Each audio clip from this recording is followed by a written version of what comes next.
Whatever the occasion, effortless elegance is right this way. Because Hilton brings you new ways to stay courtesy of the Nomad London. And it doesn't stop at award-winning dining in a space draped in velvet and illuminated by vintage chandeliers.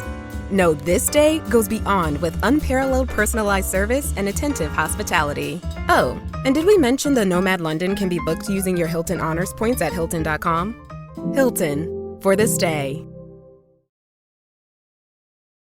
This episode is brought to you by Nespresso and Samra Origins by the Weekend Coffee Collection.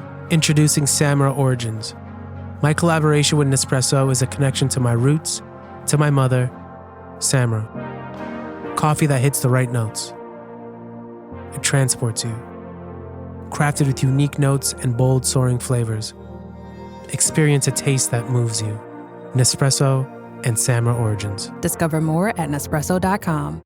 How many discounts does USAA Auto Insurance offer? Too many to say here. Multi-vehicle discount, safe driver discount, new vehicle discount, storage discount, legacy. How many discounts will you stack up? Visit USAA.com/auto discounts. Restrictions apply. This show is brought to you by Alpacalypse, Tatum Kramer, Kaa'Riin, Mew Cow, DJ Rink, Pylon Dyke, Himeto Raven, Nibris, Divin Harkenrider. Devon Harkenrider. Devon, and Gluthark. Devon. But what was the first one? Alpaca Lips? Alpaca Lips. That's cool. Episode 39.5. Here Not There continues. Don't look at the light. Don't look at the light. There's something inside. So don't look at the light. Don't hide in the shade. Don't hide in the shade. It's where darkness is made. So don't hide in the shade. Dig deep in your past. Dig deep in your past. Find answers at last. Down deep in the past. Don't look at the light. Welcome back to Girls Who Don't D&D, and it is a big welcome back. We have just finished, can I say, did we gallivant? What's another Gallivanting. way? I gallivanted a little bit. Oh, you gallivanted. I meandered. You meandered. I was tired a lot, so I don't know if that counts as gallivanting, but it's a big deal when Australians travel. It's large. It's a large trip. Such a big trip. A lot of you people live a long way away. Yep. It's not the other way around. We live exactly where we are. But it was I adventured. Oh, I like that. Because I did things like forging swords, so I feel like I need a stronger word You than are like... 100% ventured. Yeah. That's pretty did cool. some cool shit. We have just got back from MCM London, and this is the first chance we've had to pretty much see each other in quite a long time. I haven't seen any of you since London. No. And so we've all back got... in October? Yeah. Oh my God, yes. Have your eyes always been that far apart? Sorry, that's just my brain went. I'm not genuinely meaning that. That's just my brain went. Let's chill out now. I'm going to be looking in the mirror going, they are further apart. Did that happen because of the flight? You know what does happen when you fly? What? Your ankles swelled. My ankles swelled up, yeah. So they went back to normal. So Cory's got normal size ankles. And I was Welcome trying to the club. show them to Sam again and saying, look, my ankles have swelled. And she just looked at me like there's nothing happening. Oh, how'd she go with her ears this time around? Yeah, she still has them. She still has them. I just heard that. Wow, I'm slow today. No, we all did fine. Just we're still recovering. We've been back a little bit now. We're still recovering from the jet lag. So the hours mean nothing, and I'm getting up at weird times and going to bed. I didn't mind it though. Fuck, I got a lot done. By just being awake when no other 2 humans a.m. awake. and I was like, well, time to do the washing. I get everything done. The weekends are purely free. I was like, this is awesome. But I was exceptionally tired. Yeah, I can't do the bit where I'm getting tired at 6:30 though. But and it's not just tired. No it's point like laying here. No. I can't just lay here. I was like, at 2 doing p.m. my head at work. 2 p.m. at work, I'd be like, if I just go under my desk, I think I could get an uninterrupted sleep. Yeah. I was that's doing, when I got really tired, 2 p.m. Like puppy head sleeping, like when you see puppies. The nod?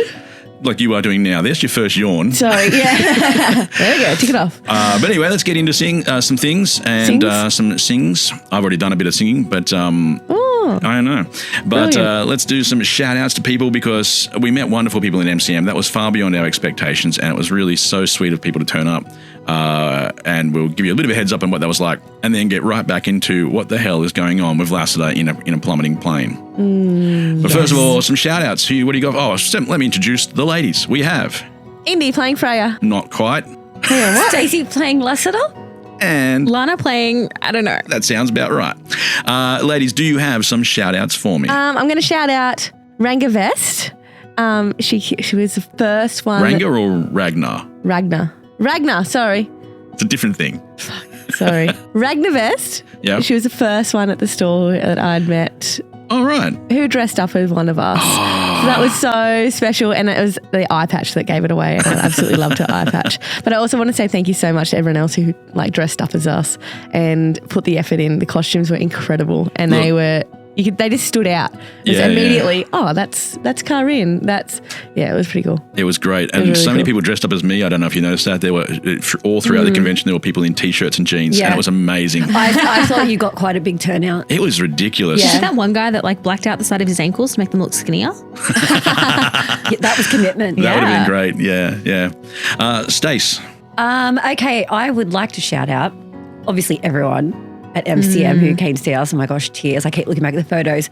But I'll narrow in. Yep. I'll narrow in on some. I'm not going to say the names, but there was 2 young girls who took all their muster and courage to approach the table. I don't think I would have at 16. So I won't say the names because they're young and I don't know, but they travelled all the way and braved up and stuck together. I think they met each other in the end and became friends, and it was really, really sweet. And if that's a friendship that happens, I want to hear about it, know about it, tell me about it.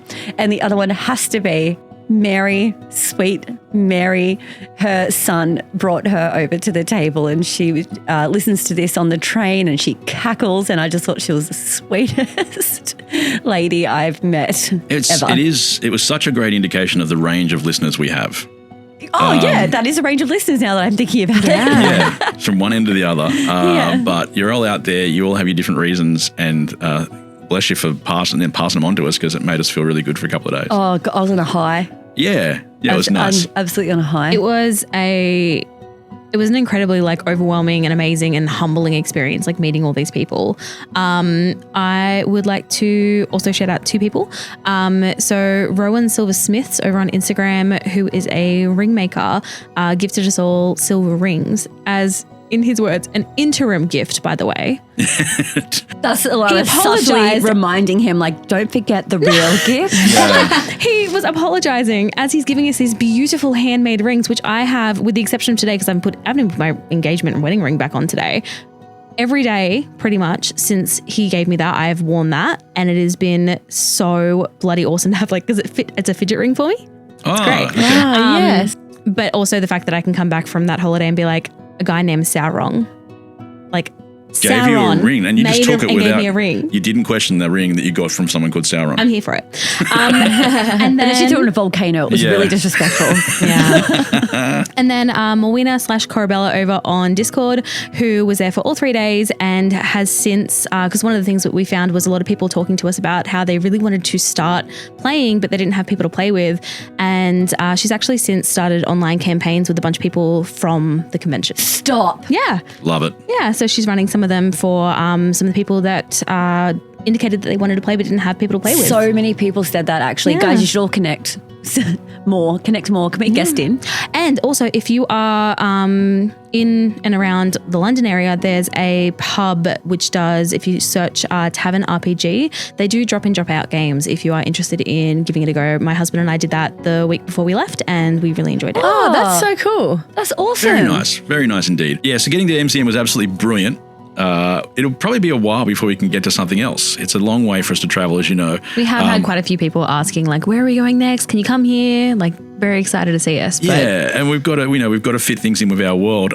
We got contacted by a company that does cruises. Fuck yes. That's so cool. I'm not saying we're going yet. I'm not saying we're going just yet, because I'm not saying that. But I did look into How do them. we fit in a cruise though? I'll read it to you. Okay. Event.cruises. That's what you got to search for if you want to look this up. Event.cruises is a company that provides themed cruised conventions, currently featuring conventions for gaming, anime, D&D, and Warhammer fans. So they've got all these different types of cruises. They all leave from different parts of, I think they all leave from different parts of America. I'll double check that, but you can look this up for yourself. And you can get on board a cruise and cruise around with, obviously like-minded people and play games. Yes, That's fun. Oh my Right? God. That's Right. really fun. So I have offered our services. I said, if, It's like a traveling convention. I know, and so it's not Oh impossible my for our God. future. But in the meantime, look, all the food is included. I'm looking at Indy when I say that. All the food, I like it. as much as you can fit in, and there's all these different things they can do. But they've been doing it for a long time as well. If you put in cheat code, it's a bit cheaper. Nice. Yeah. We'll put that. We'll probably post that on Instagram or something like that, just so you can double check that. But please go check out love a Event discount. Cruises.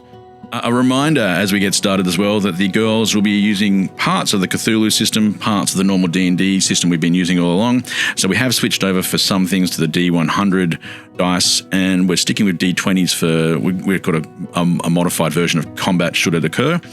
And a reminder that Lassiter is being told you could bring over some skills from the other world. Which might be a bit of a clue of what's going on. So why did you choose to do a Cthulhu style for this part of the game? I guess because one of the things about D&D is it's a great way to start playing the game, but it's got little things in it you don't love. And I was listening to another show, which I don't get to do very often, but I got helped out by some of the people from Dark Dice, and they do a Cthulhu horror podcast. Oh, okay. That's cool. And they've been there from the start for me, to help me out with little things. I just ask them questions and whatever. Oh, Dark Dice, huh? That's very good. And they've got a few things in it that I love. They've just tilted it around a little bit. The heroes get weaker as the campaign gets on instead of getting stronger, which is what D&D does. And I love that sort of making things more interesting for the players by changing the dynamics of the world. Yeah. They do really short episodes, so you can listen to a lunch break. I love that they do combat differently because it's faster, and I'm stealing that myself. And they had Jeff Goldblum on there, yeah? They did No. at some stage. That's I know. my dream, that Jeff Goldblum hears about us and he's like, do you mind if I just guest in? That's what happened with them. They No. just said, we'd love to do this, and then next That's thing you know, how they're doing good they it. are. Yeah. And he was like, I'm coming in. Yeah, so Jeff Goldblum. But you can find that episode Wow. as well out there if you go listen to Dark Dice. I'm gonna listen to Awesome. Dark Dice. Hey, did you know we got shouted out by Tales from the Stinky Dragon? Hey! That's the show you listen to. Yeah, my husband's going to be stoked that is what has happened. Yeah. So back before we were allowed to listen to our own podcast, because now we're allowed to for our Patreon stuff. Yeah, but you're still a long way behind. Long way behind. But before I was allowed to listen to our podcast, I was kind of curious about the whole D&D podcasting thing, and some of them just seemed too intense to start. And Stinky Dragon, Tales from a Stinky Dragon, was the first one that I tried listening to. And I follow them on TikTok. So they do, in addition to their audio podcast, they also do little puppet shows, reenactments of their episodes, which are so, they're quick and snappy and they really draw you in. I feel like they're as chill as we are in terms of Yeah, that's cool. there's a vibe between the players. It's funny. I feel like you don't need to be playing D&D to enjoy our show, and you don't need to know much about Yeah. D&D to enjoy theirs. It's accessible. They aren't as beginner as we are, Yeah. but they're still accessible in the same way that we are. Yeah. Cool. Yeah. I love follow it. them on Instagram, so I get to see little bits of them. So you get to see live video of them playing, and they've got that love for the game. So that's what's fun. So we should maybe throw out to a couple other shows every now and then, but that was Tales from the Stinky Dragon. Yeah, we should, because we're a community. We are, and because we felt we really have been welcomed by this community so much. And so much. So surprising to us, but everybody out there is so kind to us about this, and we were such outsiders, and getting back from MCM, it really was. Yeah. And we're part of that world. 100%. I spoke to other podcasters there, and no one's competitive or anything. It's just all about, Yeah. it's just for people who love stories. very It's inclusive. just, with yeah, exactly. You're not taking anything from anyone by being listen to this because it's good. Because we listen to other podcasts. I listen to the Adventure Zone and all that kind of stuff as well. Yeah. Because it shapes the way you tell a story and the way you engage. I guess like it kind of, I know, like Dungeons and Daddies helped inform me, just even with dialogue or things that you can do in the background to add layers to the story, like facial expressions or conversation, instead of just being so straightforward and getting to the next step, like the narrative building. Yeah. Yeah. Well, let's get back to some of our narrative building. Let's. But before they do that, let me interrupt with a quick audience-only update. Hey everyone, it's Sam here. As you've probably guessed, the girls are not in Kansas anymore. Well, not in Kaa'Riin anyway. So far, we only know what is happening with Stacey, as her character, Lassiter, is currently falling from the sky in what remains of some kind of aircraft. Now, Cory informs me that he used 2 different sound effects for that plane's engines and that he did it on purpose as a clue. But he also thinks nobody noticed. Meanwhile, back in Kaa'Riin, everything has frozen. Well, mostly frozen. The gods of space and time are trying to hold back a golden spear thrown from the heavens which is inching towards the heart of Luke, having already pierced the heart of the mountain to redirect all those souls the gods seem so keen on. Morrigan, Freya and Kaa'Riin are also locked in time, staring towards the very drama they created. It would seem they made a promise to find Thassa and Stacker's child, and that maybe they have just one more chance to do so. Now, back to the team. Now, are you ready to play? Almost. Can you just push the footrest a little bit more this way? My short little legs can't. It's just 3 girls, a dragon, and a handful of dice.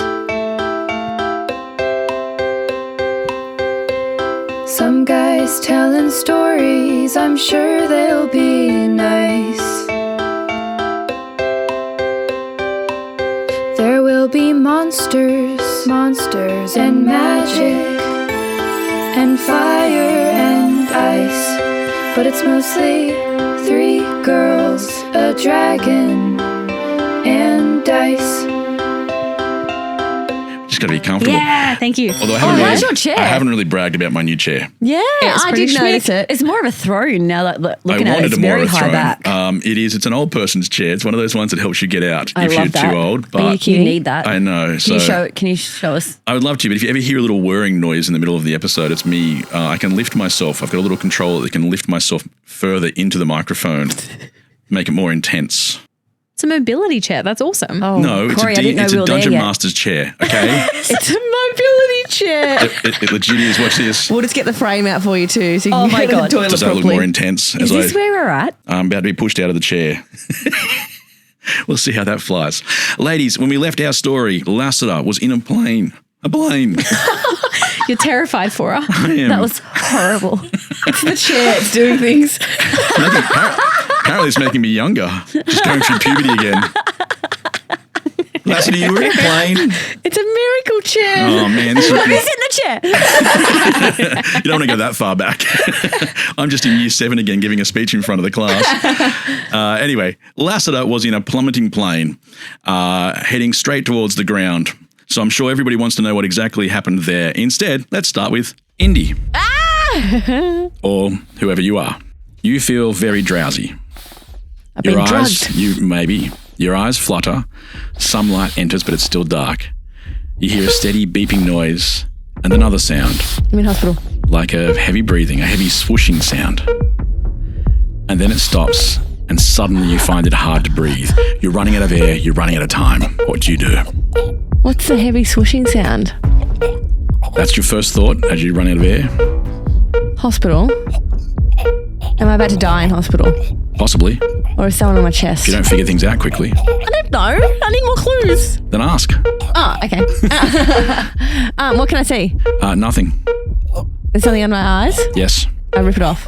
It's just a dark room now. Strong smell of ammonia. Very difficult to get your vision around. Did someone try and... very clearly something coming out of your throat. A tube. I ripped the tube out of my throat. I love medical shows, and I know the logistics of what's about to happen. I'm like, oh. Give me a strength check. So your strength is on that sheet, and again, you're rolling your D100, and you've got to get under that. Yeah. 24 was my number. 24. What's your strength? And I'm going for strength. 30. You have been successful. You have pulled the tube from your mouth. Great, I've survived. Yes. Step 1. The ammonia smell snaps you awake as well. It's wherever you are. It's It's still dark, but you know you've been lying down. In fact, at a quick glance, you can see that there are 4 beds in this room, 3 others than yours. A soft blue light emanates from what seems to be some kind of equipment. It's where most of the noises are coming from. Most of them. And then you hear something else. Hi, I'm Chloe from the UK, and I play Cypher. Hey there, girl. Don't say anything. I got you on a camera. Turn around and look up. Yeah, there you go. Wave for Big Brother. Can you believe they tried to protect this thing with a Fortress 4-2 variant? That's like 8 years ago. Damn thing deserves to be hacked. So glad you woke up. I've been watching for weeks. I would have sent balloons, but did not want to be traced, and you know that shit would have been traced. Can't trace that phone though. It's a burner, baby. Got an XKCD Trace Buster in it. Not even the Freddy Bears are gonna find it. Anyway, you got a bunch of white coats trying to find you though? They're everywhere. Really urgent. Did you speak in your sleep or something? Do they know who you are? Do they know who I am? Never mind. Let's get you out of here. Listen carefully. We're about to lose the link. Down 3 floors, find the janitor's cupboard. At the back of the room, there's a vent access. Go towards the heat, but just before you get to the furnace, drop down into the morgue. Yeah, I know, creepy AF, but it's the fastest way out of this joint. Put yourself into a bag and stay still until they drive you away. Gotta scoot, LV, but call me when you need me. I'll be right here. And so from that, you can ascertain your name is at the very least LV, or that's part of your name. Is it Cypher?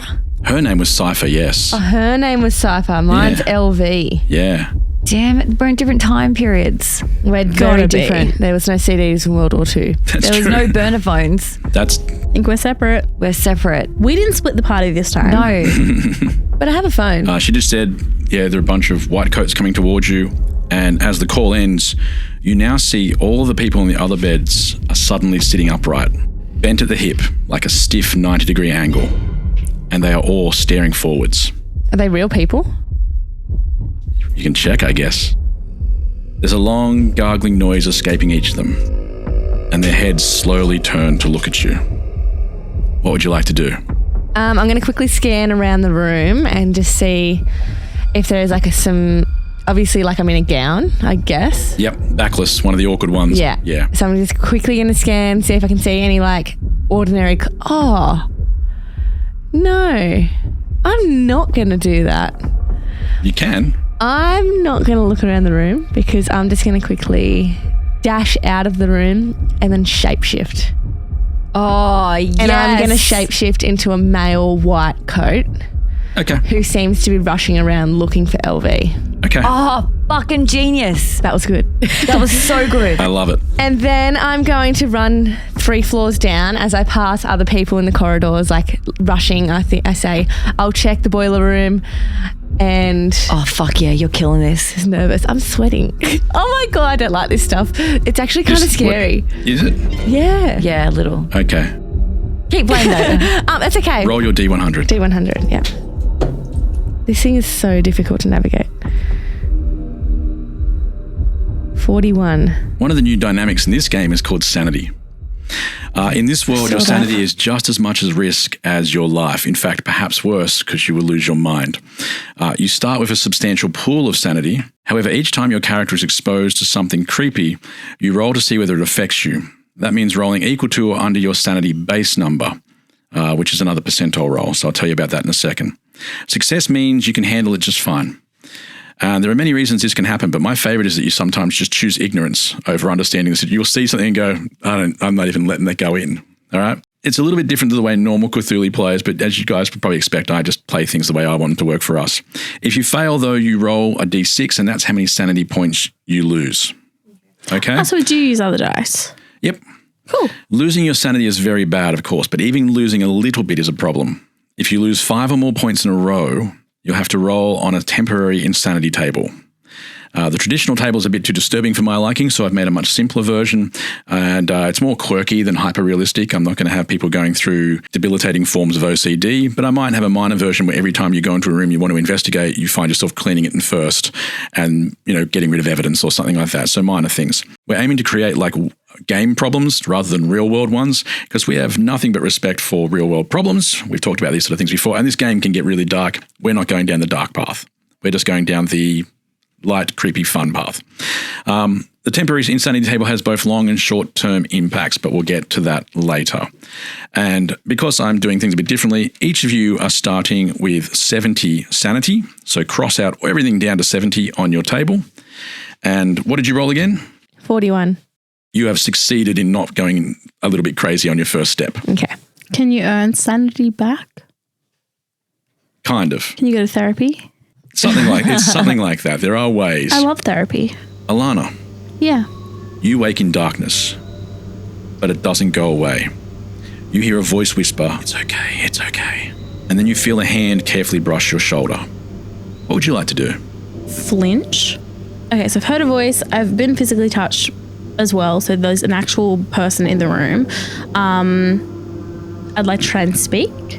Sure, what would you like to say? Who are you? Where am I? You get no response. Okay, that's lovely. I'd like to... Can I try and hear anything else around me to kind of get a sense of where I am? Am I sitting? Am I standing? Am I laying? You're lying down. Lying down. You can hear a clicking sound like an old record player. Okay, can I move? Like, am I... Nothing's restraining you. Nothing's restraining me. Can I tell if I'm in a bed? Can I feel any, like... Yeah, you're lying in a bed. It seems to be a very comfortable bed, though. Okay. I'd like to sit up and say... I'd like to clap twice and see if lights come on. Lights do not come on. Okay. As you sit up, it's still very dark. Yeah. Something is stopping you from seeing. Okay. Do I feel anything on my face? Yes. Okay. It's like it's wrapped. Can I? Ooh. Are you a mummy? All right. Can I reach up and really like gently touch my face? Does it hurt? No. Okay. Can I see if I can find the end of, like you said, it's a wrap? Can I see if I can find the end and unwrap my face? It does unwrap in your hands. How far do you want to unravel? Until I can see. It feels very disorientating to not be able to see. As your eyes adjust now that the wrap is removed, you see long shadows. I start wrapping it back up. None of the shadows are moving, so that's nice. You are alone in what appears to be a private room. Your bed is quite wide, a double perhaps. The bed head is an impressively carved wood, possibly rosewood, you think. Wow. Which is apparently your favourite. Next to the light on the side table is a writing pad, and you are connected to some kind of bag. It's pumping something into your arm. In the darkness, it looks like a thick, dark liquid. Iron? Sorry, that's my life experience, not this character's. And it's connected to me. Where? Like arm? Into your arm. Okay. I'm going to try to rip that out of my arm and stand up. Okay, it comes out easily. Yeah. And you want to leave the bed?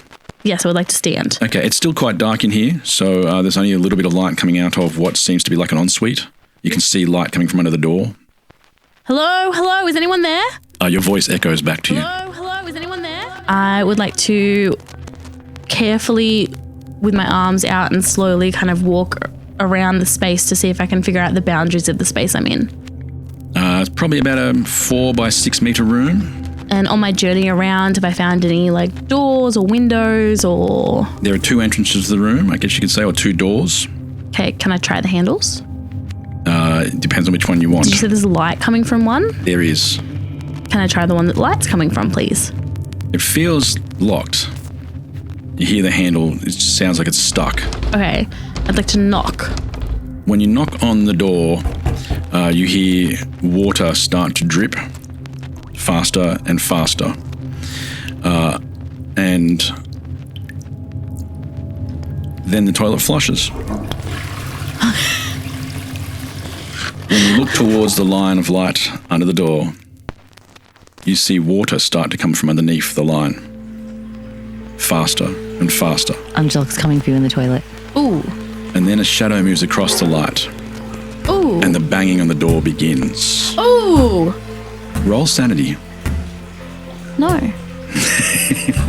Alright, so you just explained that to Indy. That's... Roll under your sanity score. So you guys started at 70. All of us starting at the same one. So he's going to roll under 70. The first time. 17. You are still saying this is not the worst thing you've ever seen. That's Or horrifying. heard. It's just scary.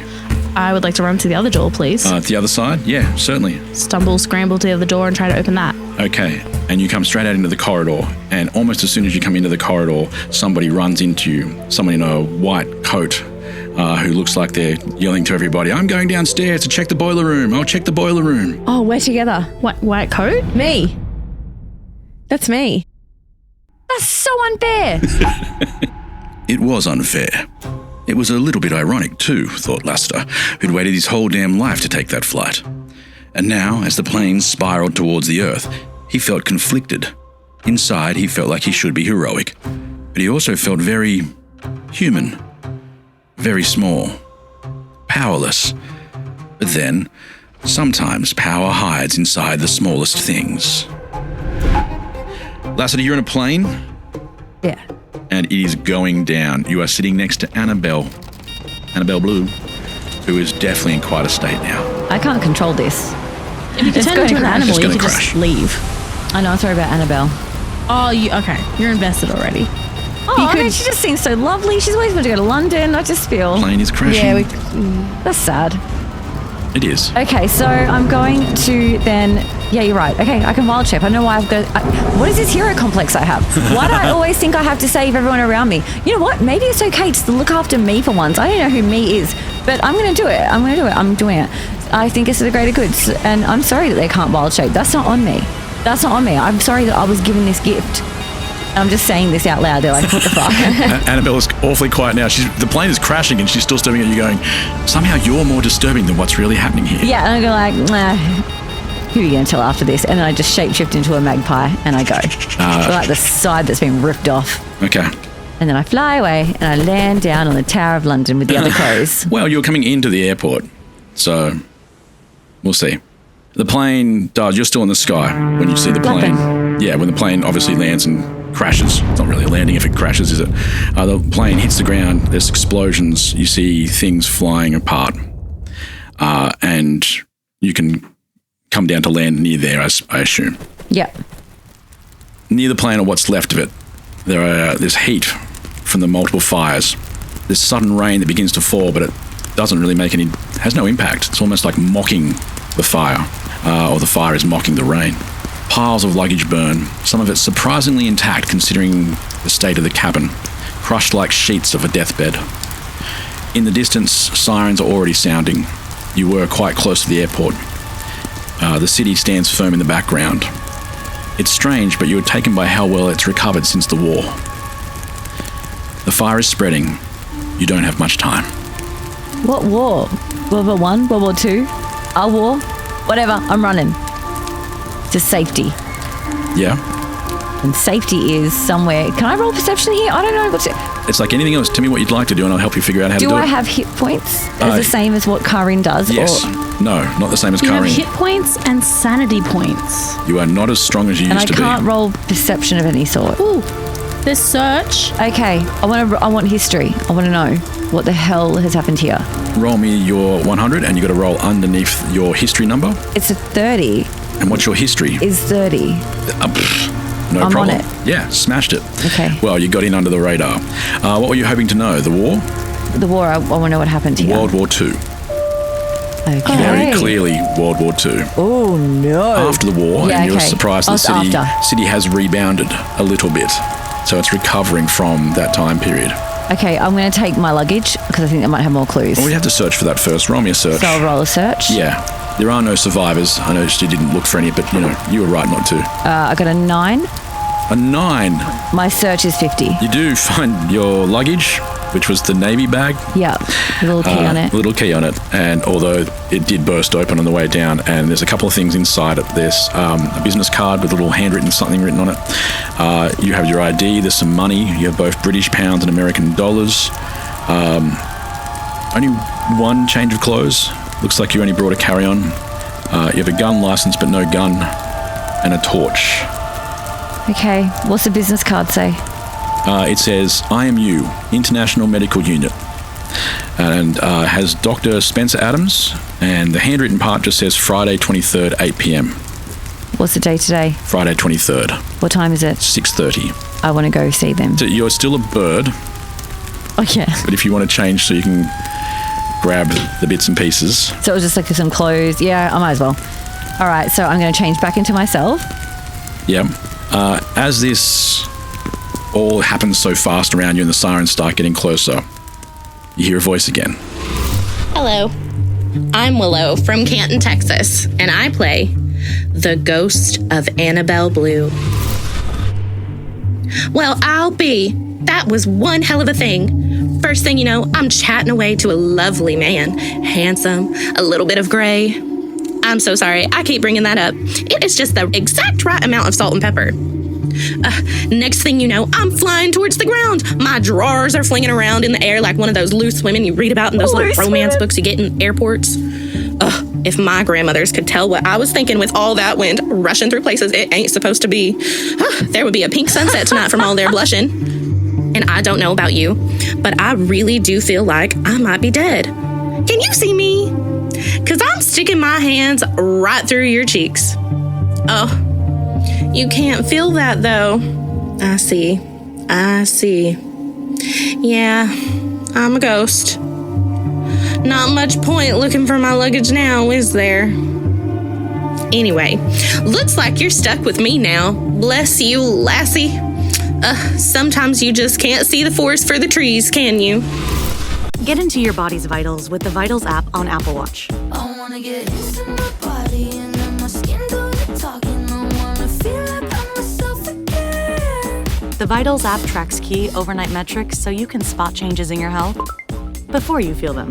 The Vitals app on Apple Watch. iPhone XS or later required. The Vitals app is for wellness purposes only and not for medical use.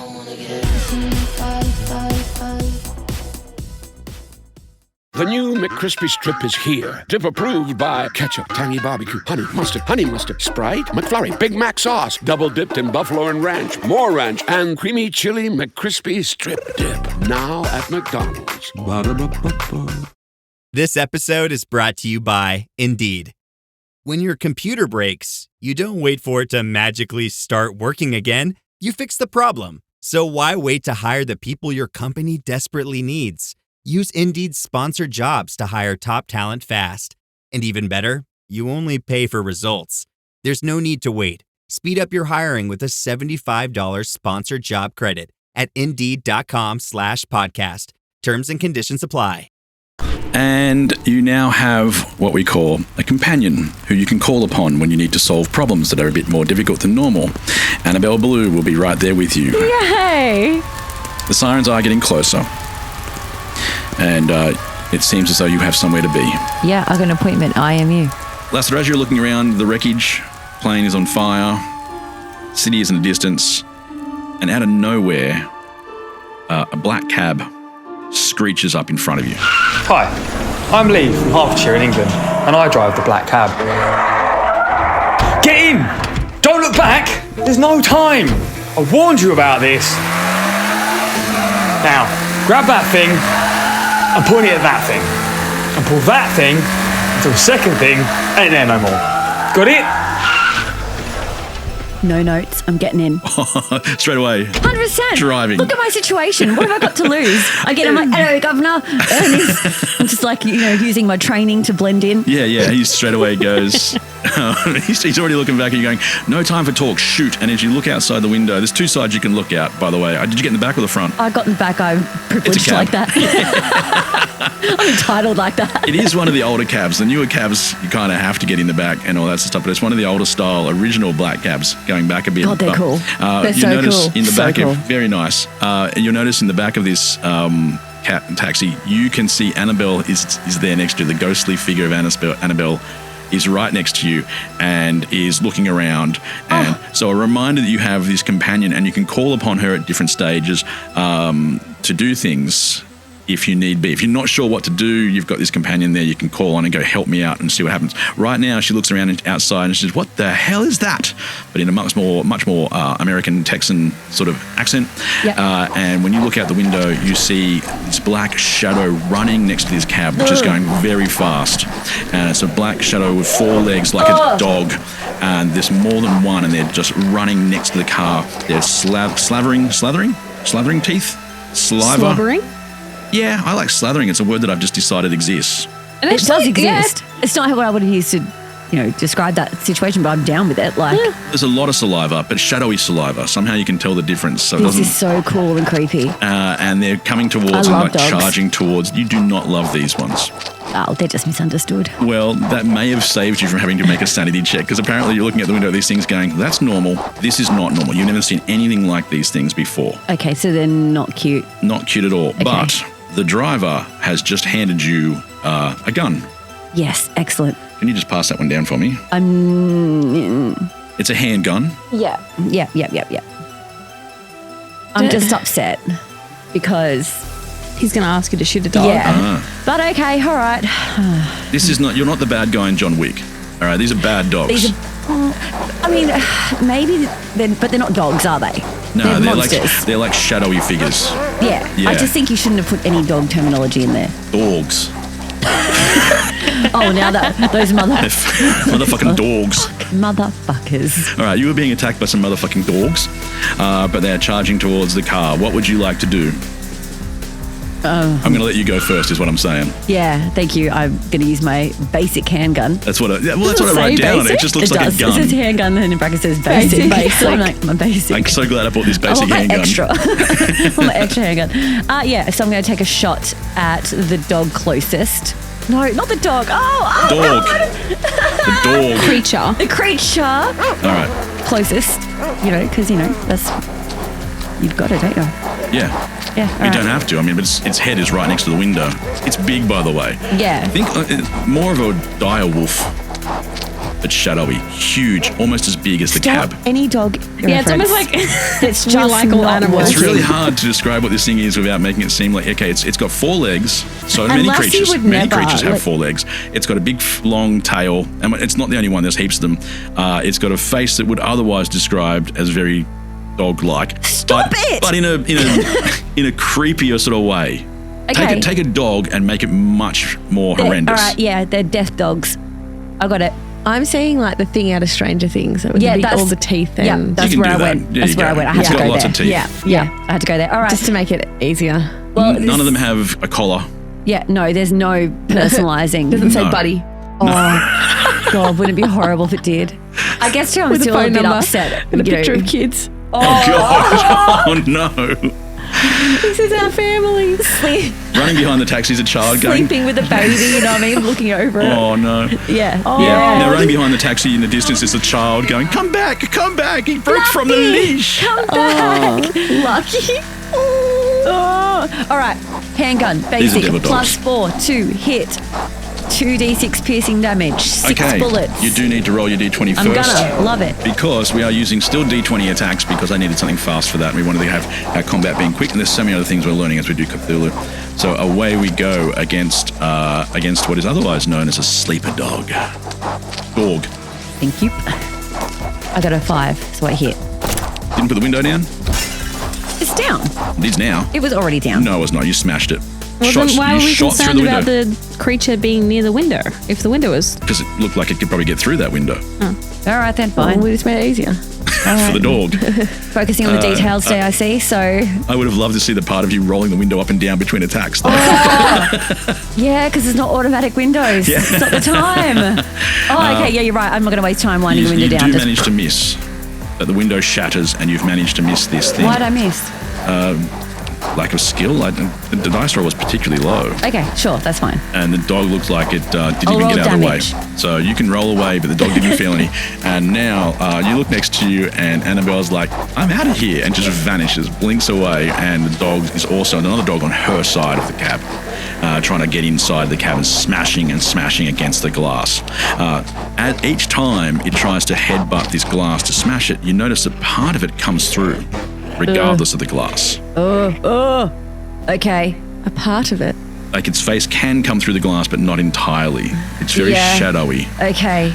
And it's almost like it's here and it's not here. It's coming in and out. And you'll notice that sometimes it goes through, its teeth come through, but then don't always come back. They get stuck on the glass for a half second, like a clinking sound, and it pulls its head back through the glass. Oh, that's cool.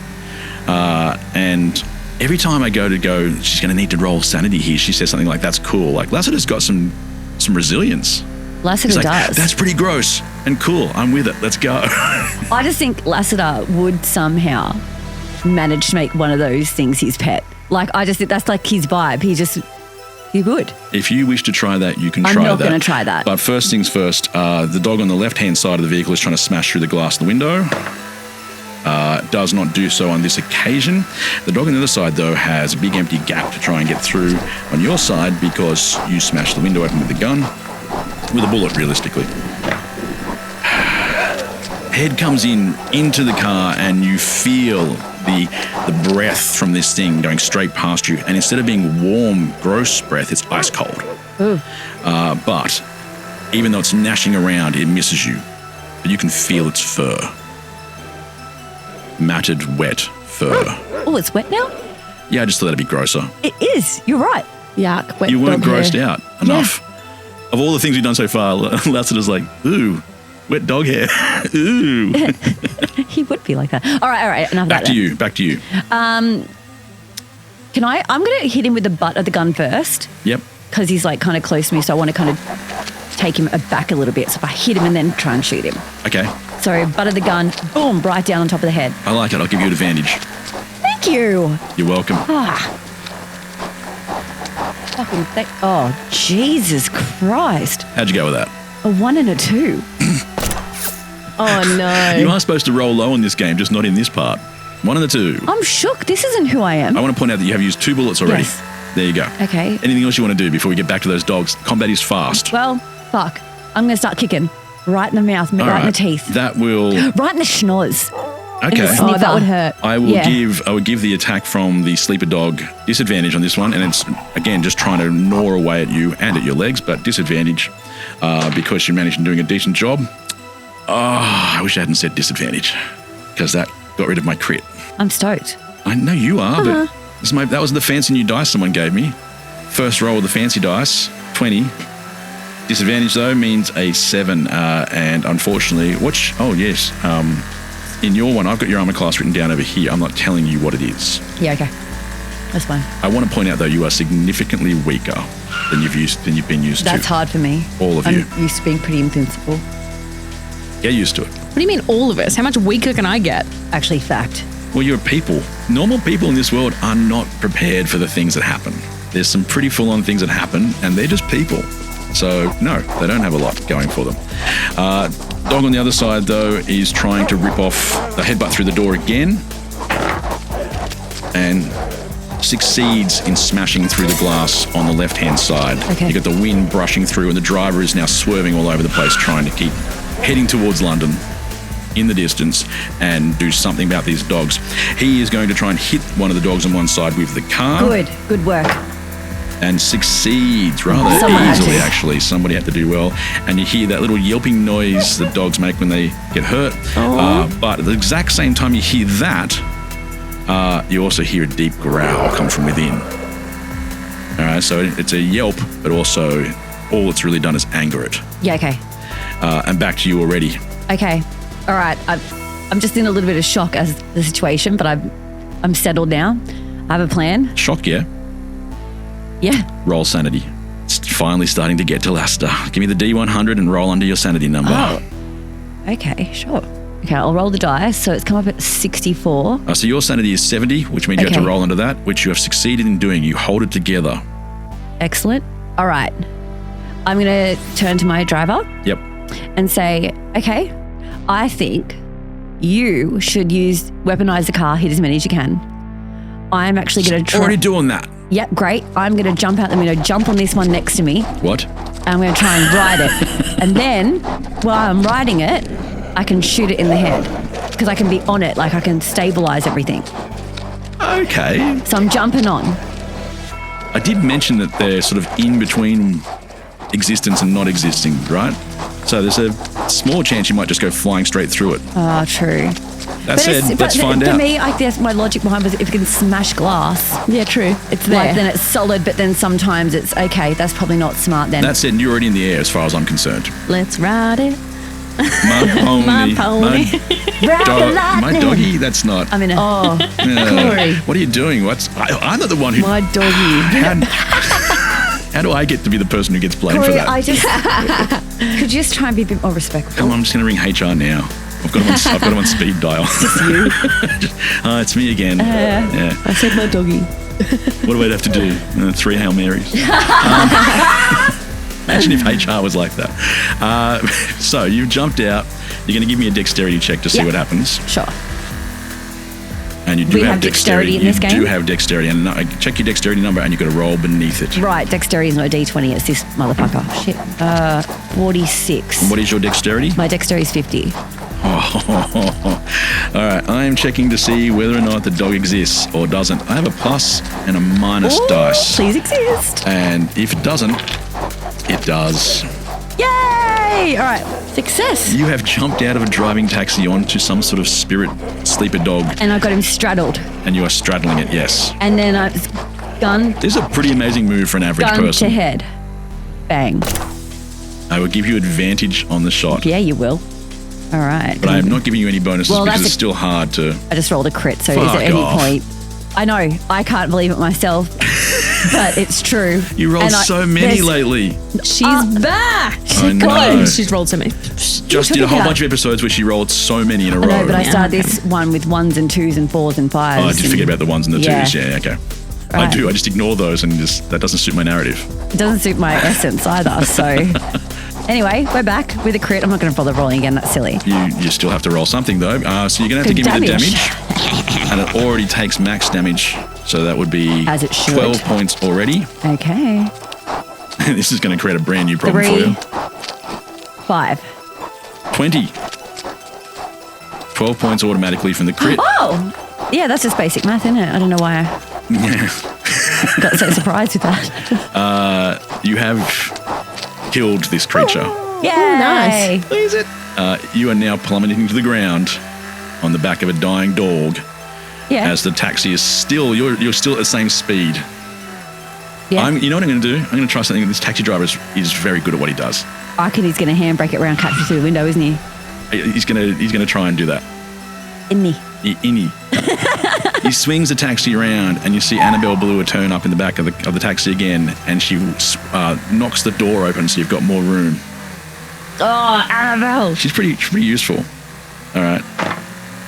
You're a lamb, Annabelle. You go flying through the air towards the taxi. Yeah. And I did not roll well.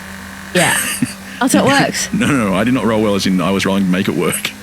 You go flying over the taxi. Straight past the open door. And onto another dog. Well, you're going towards the other dog. I don't like your chances of landing on it. I'm going to give you a chance to land on it. Okay. So give me another dexterity check. 17. Serious? All right. Yes, you land on the other dog. Oh! I'm so good at this game. This character should not be capable of any of this. Lassiter goes in with absolute confidence and assurance in every situation. Yeah, in his training, I think you would say that. But yeah, this guy can't wait for a situation. He's been waiting for this his whole damn life. In fact, he knew it. He knew this was coming. I'll have to say that the dog gets attacked first, though. Fine. So let's see what happens there. Sleeper dogs can do another thing, which is a howl into the air. and this is what this one's going to do. You are going to have to give me another check. You will have to give me a willpower check. Okay. Would love to. And you want to make sure you succeed on that one. Okay. Because So if you cheat. fail, I'm gonna cheat. you'll find out what happens. You are not going to just roll the damn I'm gonna dice. cheat. No, Just roll on the cheat. table then. Okay, I'm not cheating. I'm holding it so everyone to see. It's a 37. What's your willpower? 50. Sigh. It's an amazing how. It's terrifying. Goes right through you. Yeah. Does nothing. Yeah. No. Doesn't affect you at all. Why would it? Because it should. No, don't. Because I'm lasted up. It's your turn again. Yeah, I'm going to shoot it. Same advantage as last time. Yay! I'm gonna like, Annabelle, watch this. Oh, great. Finally. It's a D20 on this one. Let's see how you go. Annabelle, watch. It's a 9 and a 4. It still hits. The 9, because it's plus 4. That's 13, is it? That was quick math, Thank you. Indy. Switch on. And it does actually hit. Oh, and also, like, I'm right on top of him. Like, how much can I not hit? Well, because you're getting bumped around. I mean, firing things off things are still easy. Plus, you just flew over for a taxi that swung around to pick you up. Yeah, but then I grabbed him and I kind of got him by the neck and like in a chokehold, and then I was like, bang. And you went full John Wick, like double tap. God, I'm so cool. I'm giving you a double tap I'm for a no little- reason. I just like it. I'm a little turned on by myself at this point. That was wink at Annabelle. Annabelle is just like, you can see, she looks like she's up against the window, right? Pressed up against the window to look at you, but you realise she's faking that because the window's been blasted out, so she's like a mime. She just has to look like that as you fire I your gun. appreciate her efforts. Yeah, as I said, I'm going to let you double tap just because it's fun. So give me 4d6 on this one. What's double tap mean? When you shoot twice. Well, now I'm down more bullets than I want to be. So it comes. Oh, you can take it back and not hit. That's fine. That doesn't make a lot of sense. All right, so that was a 1. Double tap. Is that some kind of Plus another street lingo? 1. Yeah, it's just us cool kids who use it. You know, people like me who patrol the streets. And Yeah. hold the gun sideways. Another 1. That's 3 ones so far. Oh, and a 4. You manage to shoot this thing, but it fades in and out as it can, just as the bullet goes through, so it doesn't do as much damage as it could. It still looks like you can see the bullet goes through very quickly. You don't watch the bullet in slow motion or anything like that, but you can see wisps of whatever this creature is being dragged along behind the bullet. Oh, cool. But it is not dead. Okay. Let's cut back to the girls. Let's. I want to hear what they have to say in this. Well, whoever Alana is has just bumped into someone. I think it's me. I think she's bumped into me because I'm in the hallway too, and I'm also in a panic though. I'm wearing like a white gown. But you do not know each other. Yeah, so I'm wearing a white gown, and I thought you'd made yourself look like... Oh, sorry, not a gown, but like a, what do you call coat. A coat, that's it. I'm wearing a white coat. Otherwise, it sounds like a Looking like, yeah, it wedding does. gown, which would be insane. Wedding It would gown? be Yeah, that'd be again. weird. Sorry, I'm running through the halls in my wedding gown. Yeah. Trying not to look like a patient in a hospital. And then I'm dressed as a male, mid-40s. Yeah, you've already... Okay. Why? I don't know why. Why is that your go-to? Because in all scary movies, that's who they are. I don't know. In my head, that's just like who all experimented on people with. Yes, there's also... They've probably got a bit of a I'm using monopoly those on two. horrible things. Yeah. Yes, yeah. So that's who I look like. So like if this was D&D, I'd want to like insight check and see if this person means me any harm kind of thing, but I don't know what the equivalent is You have here. psych in this one. You can check out someone. It's like a psychology check. Oh, How good is yours? 20. That's not great. So you're trying to read this person? Yeah. Roll 20 or less. Make it up. Yeah, 69. That is a significant fail, but you'll also notice in the sheet you have a fail at the top, and this changes depending upon how good your original base is. It's not you automatically fail on a 1. So your fail is a range, and if you roll in that range, inclusive of the numbers, you have a critical fail. If you roll above your base score, that's just failing. But you'll also notice a push. Here's what the push does. If you fail, you can have another go and push your luck on it. But then that critical fail range becomes every number above your success. And a critical fail is when I take over and tell you just what went wrong. But in the short term right now, you do not read this person you've run into at 100 miles an hour. All right, I'm not going to play with push yet because that's something I'm going to have to figure out. I vaguely get what you're saying. It just means a second go, but it just means high risk. Can I ask you questions like we do? Yeah. So what does she look like? Does she look like a patient or someone who is... No, she looks stunning. She's absolutely gorgeous. Her hair is perfect. Her makeup is perfect. Which is surprising if my face was wrapped. Why was your face wrapped up? Because she just got Botox? Cosmetic surgery. Yeah, maybe I just got plastic surgery. But you'd be all bruised and shit. Yeah, I would. I don't know what I want to do. I want to like telepathically... You definitely can't telepathically do anything here. No, but I am Freya. Right now you are Freya, who is also LV, and LV is a nickname. Louis Vuitton. If I was Freya, I would be looking for any kind of clue to connect with the people that I'm closest to from my world. If I feel like I've just woken up here, in my head I would probably be going, obviously I don't look the way I'm meant to look. Yeah. So if I've just run into you, I'm going to feel very confused. And I won't know who you are. Yeah, I'm probably going to, because I'm so scared, I'm probably going to put you as a threat. Do I get a name? I don't know yet. No, you left your bag in the room. But you've also run out and there's a person who looks like they work here. Okay. Thank you for that description, because I'm here, like me, Alana, is here listening to Indy going, I'm picturing someone who would experiment on people and do evil things. And I'm like, wait, what? Am I supposed to interpret that when I look at you? Okay, someone that looks like they work here. Yes. Okay. Oh, thank God. Please, you've got to help. I don't know what is going on, where I am. There's something in that room. Like what? What did you see? I didn't see anything. It's so dark in there. All right. I would love to help you. There's still some Indy left in there. I think some Freya. I'd love to help you, but first of all, what's your name? For the listeners, I did not put names on their character sheets. Why are you stuttering so much? It suddenly occurs. Wait, what's your name? It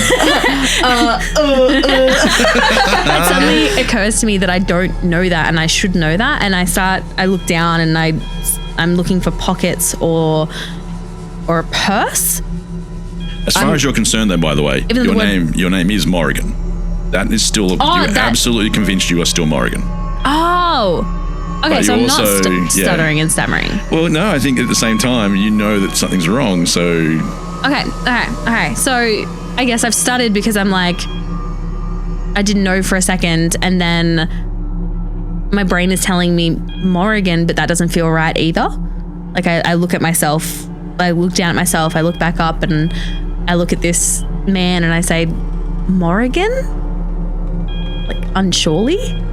My head just pivots like a puppy confused. I'm like, Morrigan? You came pretty much out of your room, didn't you? Yeah, I just came out.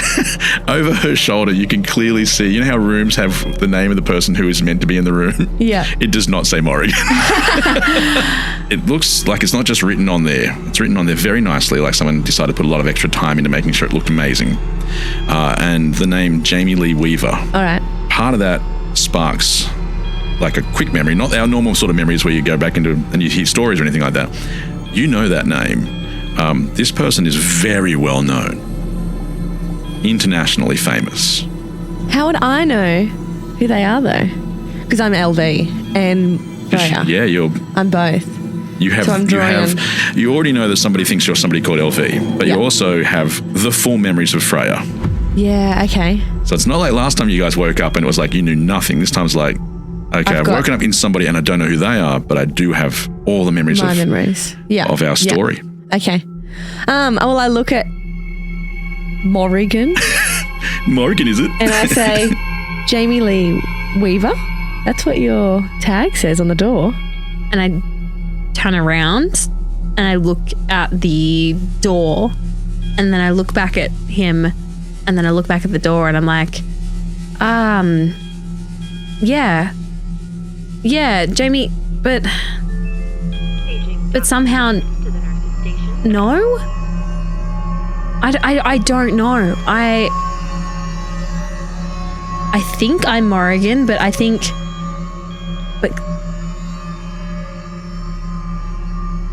I don't know. I don't know what's going on.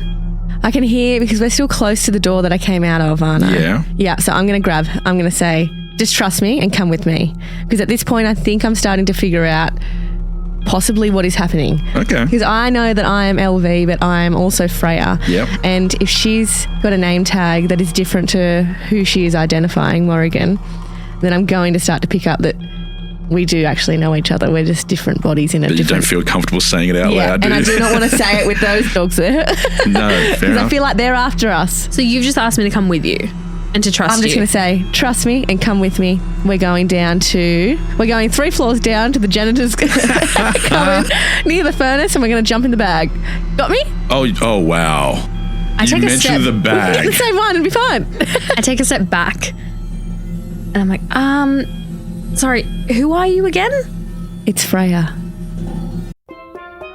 Here at the Almond Joy Factory, where tropical vibes abound, we use soft, fresh-tasting coconut. The crunchiest almonds and delicious chocolate candy. Ah, but do you know what our most important ingredient is? Sometimes you feel like a nut. Sometimes you don't.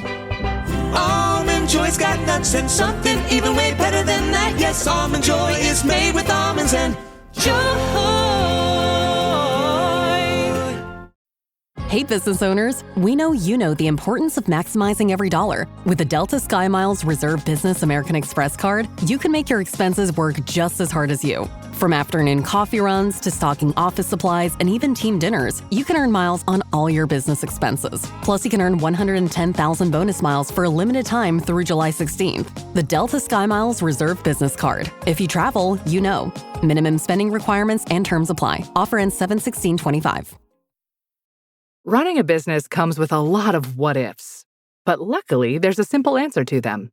Shopify. It's the commerce platform behind millions of businesses, including Thrive Cosmetics and Momofuku, and it'll help you with everything you need.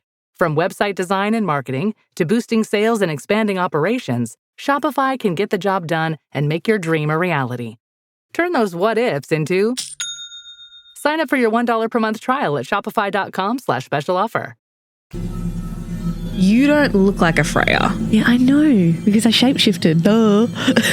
I take another step back. I look around the hallway, I look at the labeling on the door, and I start to think, this seems like a hospital. Maybe this person isn't okay. And I'm going to quickly shapeshift back to Freya. Wow. Okay. There's two parts of you battling right now to make sense of this world. One of them would be absolutely horrified by the idea that someone would change. Yeah. So, yes, you will have to roll for sanity, please. Shit. Thanks, Freya. This could ruin my whole plan. I'm just trying to get you to come with me. I don't want to get in the bag of my own. Can you remind me? We roll under the number for sanity. And because I've crossed out everything up until 70. You've got to roll under 70. Anything above that, and you can lose some sanity. Okay.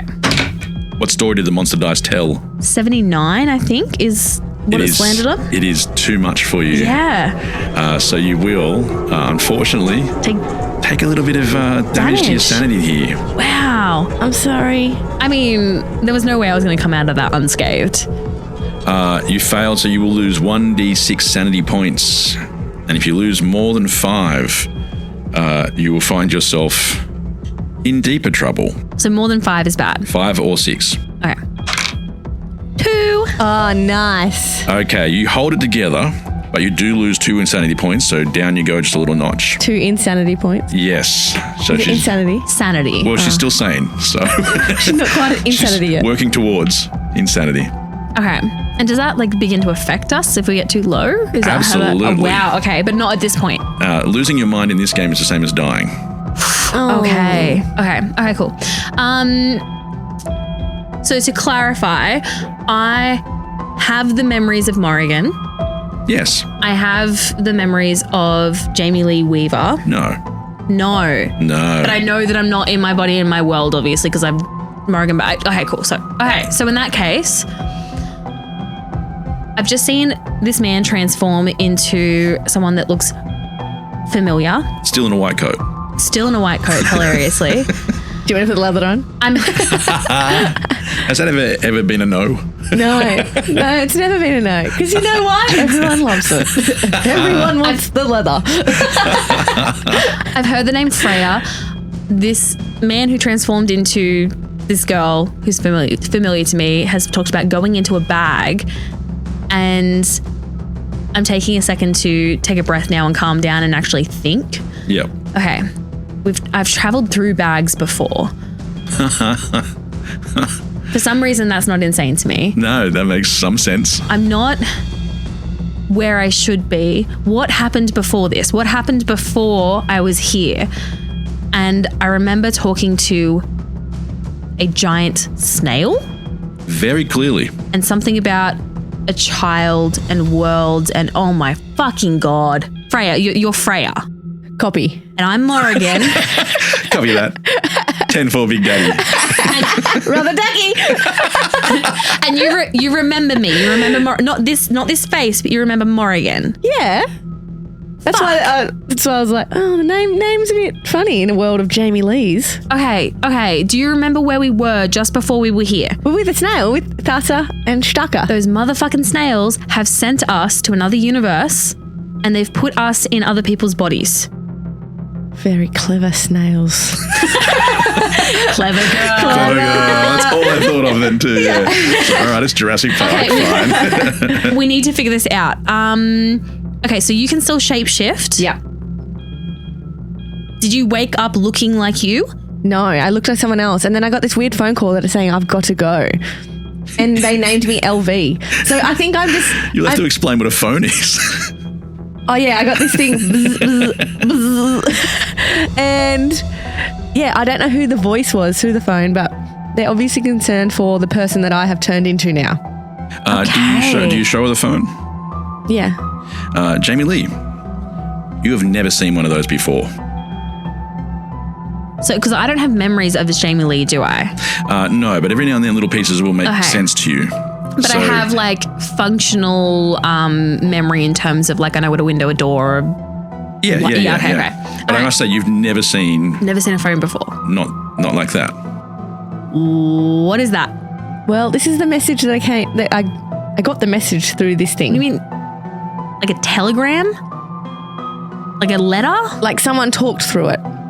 I guess you know how we sometimes talk through the bag to Stacey? There you go. Okay, so that's sense. the equivalent of that in this world. I'm going to say I got some kind of voice message from it. I don't know who that person is, but they just told me to get out of here. But I think before we need to get out of here, we probably should look in our rooms and check what was, because I don't know, at a hospital. You hear the banging from the room behind you. Yeah, I'm not going back in there alone. There's something else in there. So we do it together? Yeah, I ain't fucking splitting up. I don't know what this place is. I know. All right, we'll check your room and then we'll have a look in my room and then we'll make like leaves and tree. Make like trees and leaves. This is the first time you've actually gone, oh yeah, that's her. 100%. Okay, yeah. You got me? You with me? Okay, one thing at a time. Let's go in here. It's just so dark in there. I don't know. Well, surely there's some kind of way to light it up. You got any ideas? Well, there's things around us up here that are like lights. True. You do notice in the hallway the lights are flickering on and off, the fluorescent lights for Freya. You see fluorescent lights. Jamie Lee, you don't. You see sort of older style lamps, sort of style like what we like best oil describe lamps? as, no, not quite that far back. They're definitely electric, but they're the older style frames and things like that. Definitely not fluorescents hanging from the roof. Still electric though? Yes, and as they flicker, they are difficult to pinpoint. You see them and they seem like they're vague, like almost memories sometimes when you look at them, but then they make complete sense to both of you. Oh, you're doing tricksy stuff. Magic. But our characters don't know that, and that's going to be really interesting to navigate. Okay, so I didn't check if there were lights in there like there are out here. So I can see over there next to the door there's some kind of like panel. Maybe we should look for something in there and try and flick something. Okay, so let's just go in and feel. Well, after the audience kind comes back from the excitement of you guys figuring out how to use lights. The lights do come on, and you can see they are flickering as well, on and off. You still have the sound of a record player in the corner that's obviously finished playing a record. It's clicking and clicking and clicking as it goes around. And you've got the banging of whatever this thing is in the room at the end of the other side of this space. And you can see the outline of light still. Even though the room's lit up, you can still see an outline of light underneath. Yeah. See, I told you. Yeah, I believe you now. And I don't like that thing. So can we do a quick glance around the room and then let's leave? Okay. I would like to hold on. There's got to be something in the list of skills, right? Yeah, we've got most of the Cthulhu ones, but we also have a couple that I've added just because they suit our world. So definitely have a search. Can I Cthulhu search? Cthulhu search it. Okay. Do I search as well? You can, yeah. And roll under or equal to. Is it? Oh my god, that dice is massive. The table's not flat, so when Indy rolls, the dice could go anywhere. Over? Over is bad. What did you roll? What's your search score first? 60. Okay, what did you roll there? 65. I've never rolled so high in my life. I thought you'd love this game. You gave us a game where we had to roll low, and my luck's like, we'll switch. We'll turn it on. Roll 65. Did you roll 65? I rolled 65. Out of 100, that's pretty impressive. But what is your search number, though? It's 30, so it's not ideal. You're not great at this sort of stuff. No, and what happened? I was really good.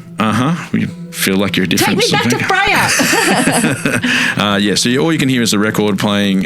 You can see there's a strange shape on the bedside table next to where you're sleeping. The bed itself doesn't look like a hospital bed. It's like somebody brought in a different bed. It's like carved. Oh, that's a fancy bitch.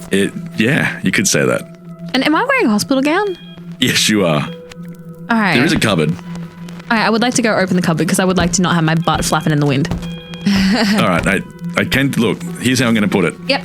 Something is coming through that door awfully soon. You have a choice to do a couple of things since your search was so bad. Yeah. Not that bad, but you can also do something we call a push, which doubles your chance, like gives you a second chance to search. However, instead of increasing your chances, really, because it's exactly the same chance, it increases your chance of failing miserably. So you normally have a critical fail, which is in the distance. It's usually a pretty bad roll to get a critical fail. But in this situation, anything above that 65 would now be a critical fail. So here's what you can do if you wish. I will let you pick one of the three things that I've described, like the statue or the record or the cupboard with potentially your clothes in it. Or I'll let you push your luck and see if the thing comes through the door if you critically fail. Oh, no, I don't want to risk that. That sounds awful. So if this says fail 80 to 100, you're saying that if I pushed it, instead of 80 being a fail, 65 would become my fail. Yeah, normally your critical fail is 80 to 100 on this particular skill. I need to figure out if my rolling's going to continue to stay high, so I'm not going to risk that now. We'll see where the stats take us. I've yet to roll a 1 on this, and that's, shocking. Well, yeah. Cupboard, I assume, would have clothes, but bedside table might have things. Right, that's where you keep the things that are the most important to you, like your phone in the case of our modern world, and your wallet might be there rather than. But would you bag? I want my things. I want my purse. I'm assuming I have a purse. I feel like a lady with a purse. I just love the image of you walking out in a gown with this purse. Louis Vuitton, your ass flapping, and then you've got your bag.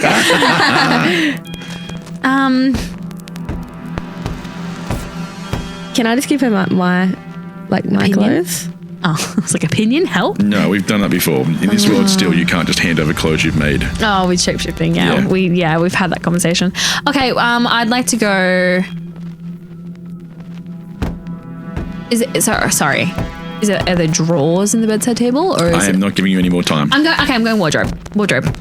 Okay, you Bigger. ignore Might have more things. You ignore the statue on the bedside table that looks like some sort of an award. You ignore the music playing or the name of the record that may have been helpful in some way, and instead you grab you've got a choice. Far too many choices for someone who's in a hospital of extraordinarily beautiful gowns. Oh, nice. Get a gown. Like And a purse? Is there a stunning. purse? Matching. Matching. And with each of the things that are in there. Oh, different This is a purses. good choice. Different no, it's purses. not a good choice because like The where's banging my is increasing. where's my stuff? Because you swap things out of one purse into another purse. Did you factor that in? I did. All of these purses are empty. This is the person who has other people do things for them. I wanted stuff. She doesn't carry stuff. That's what other people do. I'm scared of the banging. Not even money. In your memory, you hear your own voice saying, "I don't do things. Not even money. Other people do things." Where's my butler? And why are Probably you in a bolted. hospital room? Yeah. I am going to go for, in true Morrigan style, the beautiful green gown with matching shoes and purse. The green one stands out for some reason. Yeah. The purse and the shoes, for record, are matching in the sense that they're not green, they're gold. Yeah. You even have the right shoes. The whole thing is all here. Someone has gone to a lot of effort to make sure that you have these things. Yep, I grab them. All right, let's go to your room. As you're grabbing things and putting everything on, just grab them and leave? No, grab and run. Oh, and and I'll putting them get on? dressed in her room. It's fine. Okay, because you do hear something smash through the wood of the door, but it doesn't come all the way through, so you can see even more light spears into the room. Fuck, go. All right, we run. Okay, let's head back to Stace in the car, Lassiter in the car. Yep. And you are flying along now. You're getting into the streets of London. This dog that has survived But he's hurt a little, right? is hurt a little bit, but is running still next to the cab, or the cab maybe is trying to keep up with the dog. The dog not chasing the cab anymore because you're on the back of the dog, but it is turning its head and trying to throw you. So I'm going to need a dexterity check to see if you can hang on to this dog. 10. D100. Yeah, 10. I hate you. No, you don't hate me. No, it's the deep dice. inside. I hate you and the dice. I can hate two things. Two things can be true. Strangely, Lassiter, having never trained in any animal riding, it's just like, I'm a natural. See, now what you don't know about Lassiter is he's got a real flair for bull riding. He goes down to the Western pub every... What's it called? It's called... The Western. It's called... No, it's called... Whiskey and Cowgirls.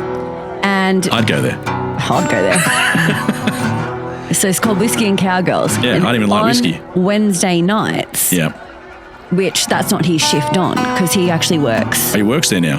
No, I'm talking about his actual job. Oh, okay. Well, he's a private eye. He does his own hours. But he gives himself Wednesdays off because it's a little treat for him. Of course he does. And he actually, his photo is on the wall down at Whiskey and Cowgirls because he is quite good at that mechanical bull that they do on Wednesday nights. So that, and another fun fact about Lassie there's more. is he's a doomsday prepper. He's been waiting for the end of the world for ages. And he's got a bunker. I can't help, that's just who he is. But he's got a bunker, and down there is like guns and weapons and so many tinned foods, a lot of tinned fish in particular. Yep. Look, it's not me. Why are you looking at me? That's him. That's because he has actually broken down the proteins and everything. That does sound like that would be very advantageous for you. Yeah. So he's like, there is an issue. Yeah, this is not his country. That is back in his own country. Yeah, but I'm just saying. I don't know. He just doesn't have any access to that whatsoever here. But it explains why he's like, oh yeah, okay, let's go. I've been waiting for this my whole bloody life. Yeah. So that's that. That's my story. Okay, like rain on his wedding day. Ironic, isn't it? Is it though? Or is it mildly inconvenient? No, just unless you're a weatherman. No, it's not.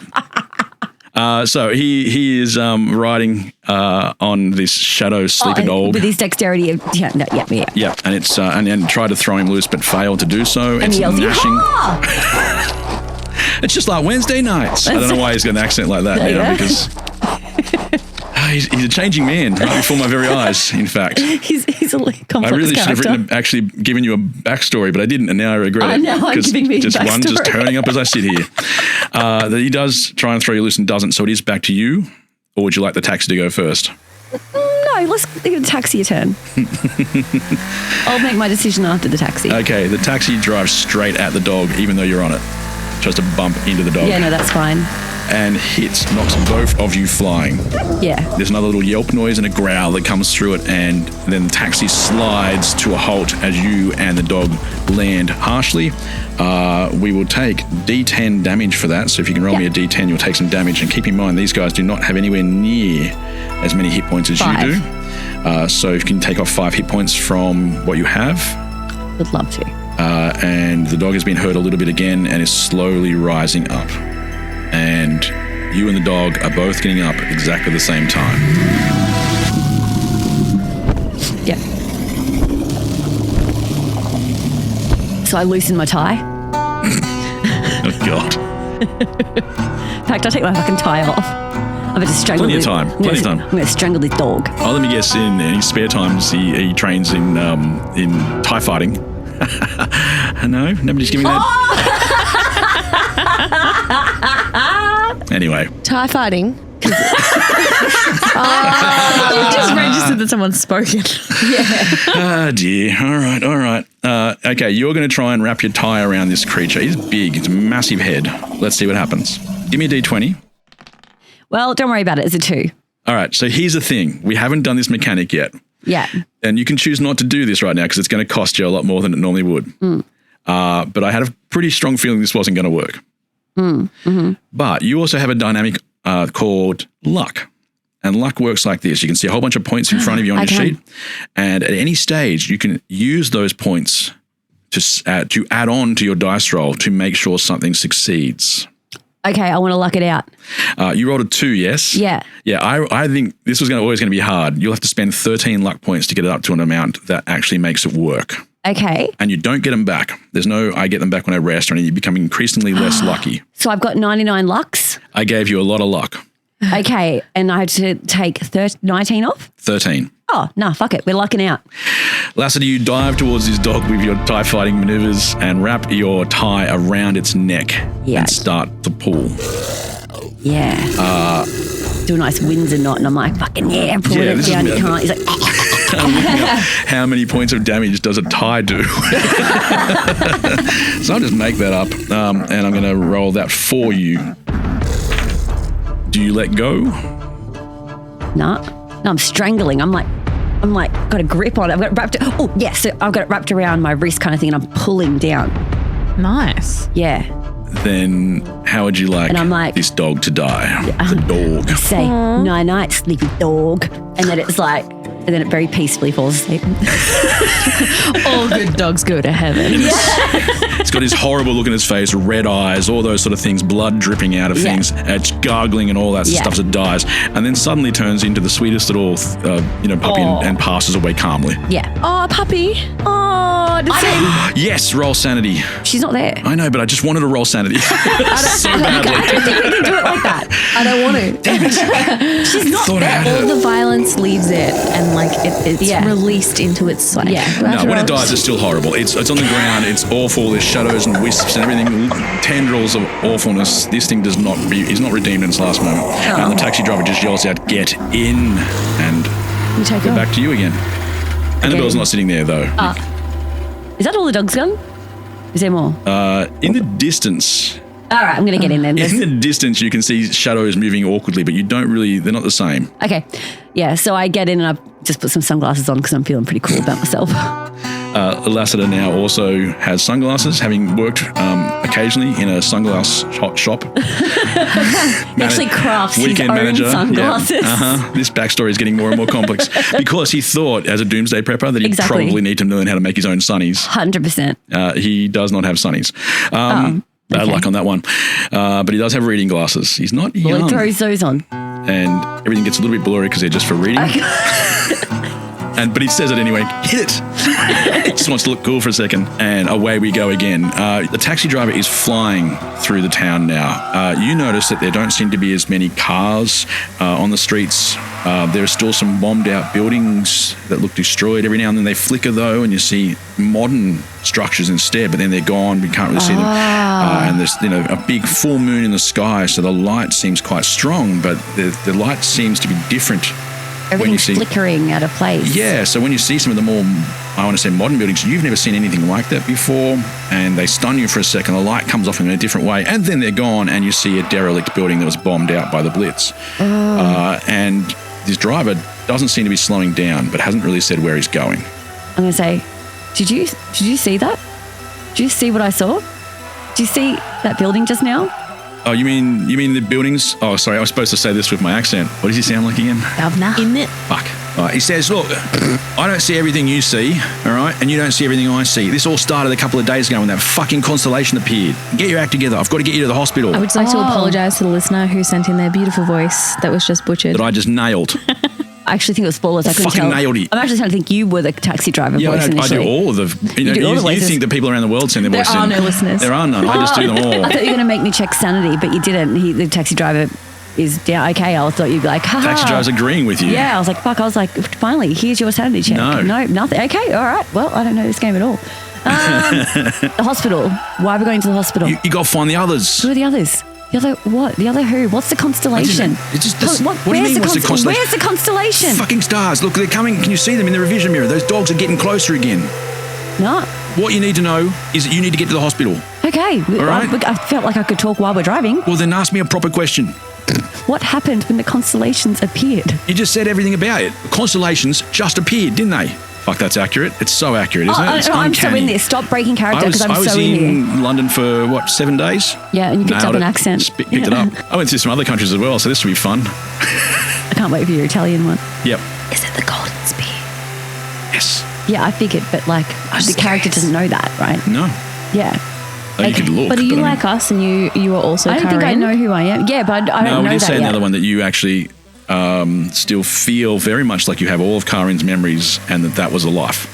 So weird. Like, as far as you're concerned, you're Kaa'Riin, Okay. and that this is something extra. Okay, got it. It's got not it. that Yeah. this guy thinks he was Kaa'Riin. It's like Kaa'Riin thinks this guy's weird.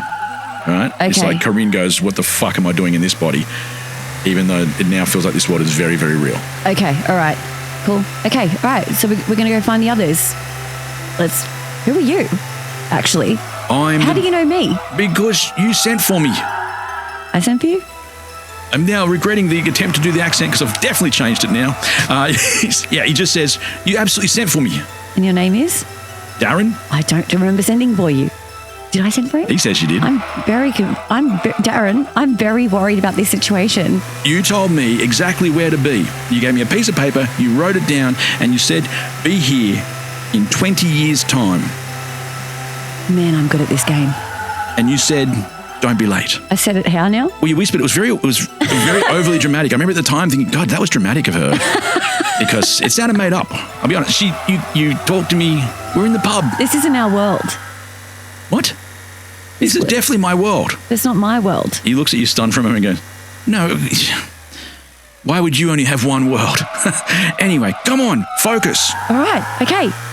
Do you know what you're doing when you get there? Spencer Allen. Adams. Spencer. A guy named Spencer. I'm looking for Spencer. All right, good. Because we're there. Get out of the fucking car. I can't wait, actually, All right, Darren. I've had enough of your I'll shit. See, you know what? Be here in 20 years and do not fucking be late. I'll He see says, you right I'll here. wait here for you now. Okay. Be quick. All right. Something's not right. You don't fucking say, Darren. All right. I kick the door in. No particular reason. It is locked from the outside. Big chain around the door. So when you kick it, nothing really goes anywhere. Hurts my knee a little. It does hurt a little bit. Okay. Like, oh, God, I'm getting old. Oh, that's okay because I can turn into like a bug of some sort and get under there. You could very easily. And strangely in this world, you feel, strangely, stronger at this. Great. You have no limitations on your wild shape. Fuck, yes, I just won this game. That's mad. Yeah, it's just how many times. Not, Except, I don't know, what's like a little creature I can be? Well, you did say a bug. Gnat. Can I be a bug? Can I be a fly? Those bastards get in from every You had angle. to find in Kaylee's world, you had to find a fly who was willing to sacrifice themselves to you. But you also had tattoos all over your body that represented the animals you could be. Lassiter doesn't have that. No. In this world, it's not quite the same. It's just there are animals you are capable of being at any time, and the small ones are almost a guarantee. Ants get in everywhere. Yeah, you can be any of the small creatures. It's not even hard for you. As they get more and more challenging, perhaps there'll be issues. Okay. But at this level, turning into a fly or a gnat or a flea is about as easy as you can imagine. I imagine then that I turn into just a wee little fly and I get through the doors and then I turn back into me again, me being in Lassie's body. Time spilled into Kaa'Riin. It fed into the great god Thassa, and she bent its will to suit her own. She compressed its power, condensed its essence, and in her universe, time remained at a halt. But it takes great strength and control, great mastery to hold so much for so long. The other gods would not be held forever. Undulok took another step towards the mountain, his watery feet snapping as they froze in ice with each movement forward, but replenished by the relentless waves that joined him, pushing towards his goal. In the heavens, the other gods, all of them, watched. The god of all things, surprised by these new events, withdrew again to the comfort of their confusion, the self-induced cage of privilege. The god who threw the spear, though, smiled easily. Within her was the pseudo-daughter of another, a child who wished nothing more than to warn the one who set them on this path, but whose voice could not find her in another universe, another time, and a cold, dark hallway.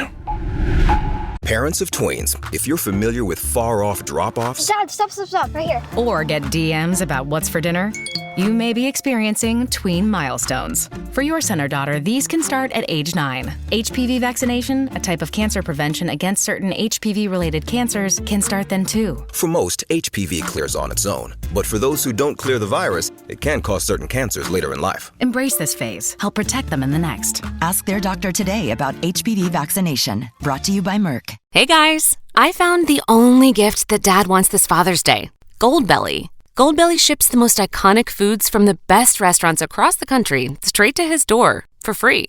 Let him relax and enjoy award-winning barbecue from Texas, epic deep dish pizza from Chicago, or colossal pastrami sandwiches from New York. Make Dad feel like an absolute legend this Father's Day and go to goldbelly.com to get 20% off your first order with promo code DAD. That's goldbelly.com, code DAD. Imagine this. The best pasta sauce you have ever tasted sits abandoned on a plate. Wasted sauce. That is a tragedy. If only you had used Barilla al Bronzo pasta. Its bronze-cut texture holds your sauce and scoops up every last drop. The Italians call that scarpetta. Capture sauce the Italian way. Barilla al Bronzo. Click or tap the banner to find out more. Ladies, you are still standing inside the room. Whatever that thing is that's been in the bathroom that's been banging away at the door seems to have made a hole in the door now. There's even more light streaming through it. And it's coming through. Can I see it? If the hole is there, are they in the, can I see them through the hole? You'd have to go closer. Oh, no. Excuse me. I'm looking at my character sheet. My willpower is 30. Yeah. Where there is a will, there is a way, and there is no will with this woman. I must admit, at this stage, LV/Freya, but LV, you do know who this person is, the person you're looking at. I know it's Morrigan. But you also know who the body is. It's an extremely well-known actress. She's grabbed her green dress and matching gold shoes, if I'm not wrong, and a bag, and is preparing to leave. And you find it very strange that she sort of seems to be more worried about how she's going to look. Yeah, Except you're like, she's a diva. She's such a diva. But there's also something rather weird about that. Every now and then when you're looking at her, she turns into, it's two people. One seems like this young Hollywood starlet, right? This actress, you go, she's from a long time ago. This early 20s woman, beautiful. Yeah. Stunning.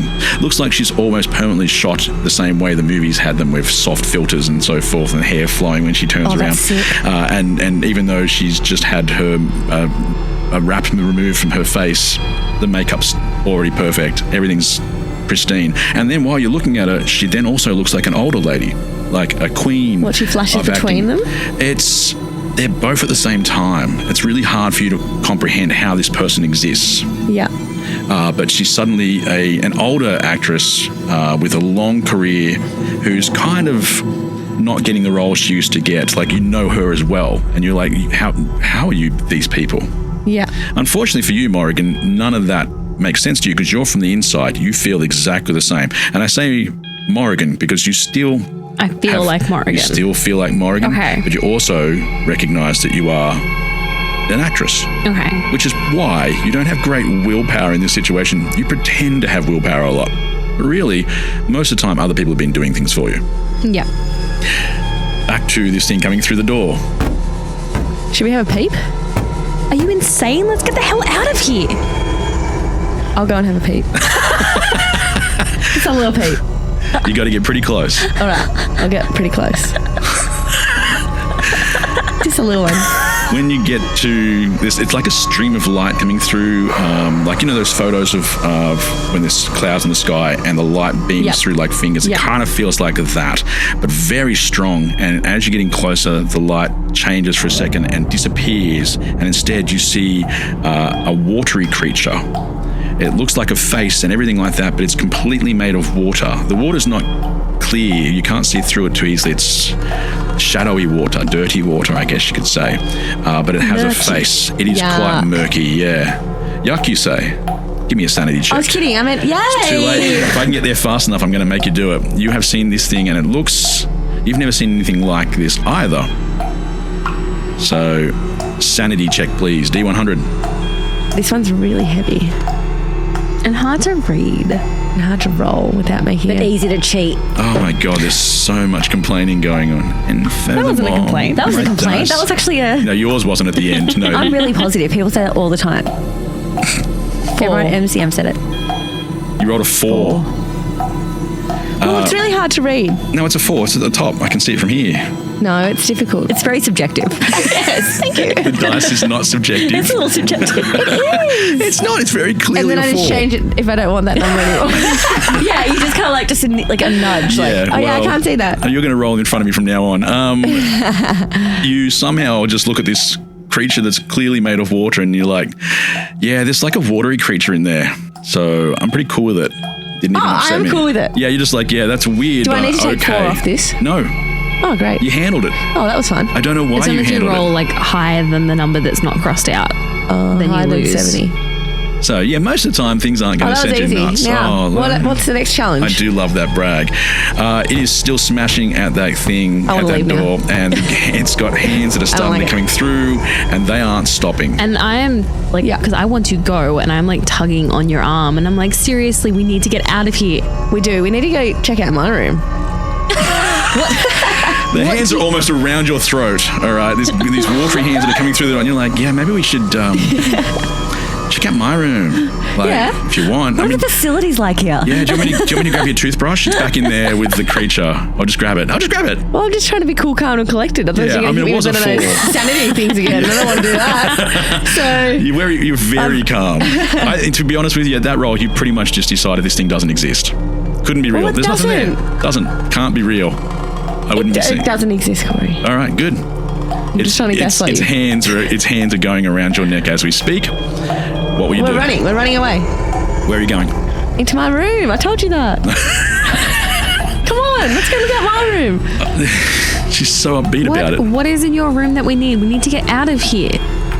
You were running when I ran into you. Oh, yeah. Why are we going back the way you were coming from? Because they might have stuff in there that could tell us a little bit more about like why we're here, what we're doing, that kind of shit, you know.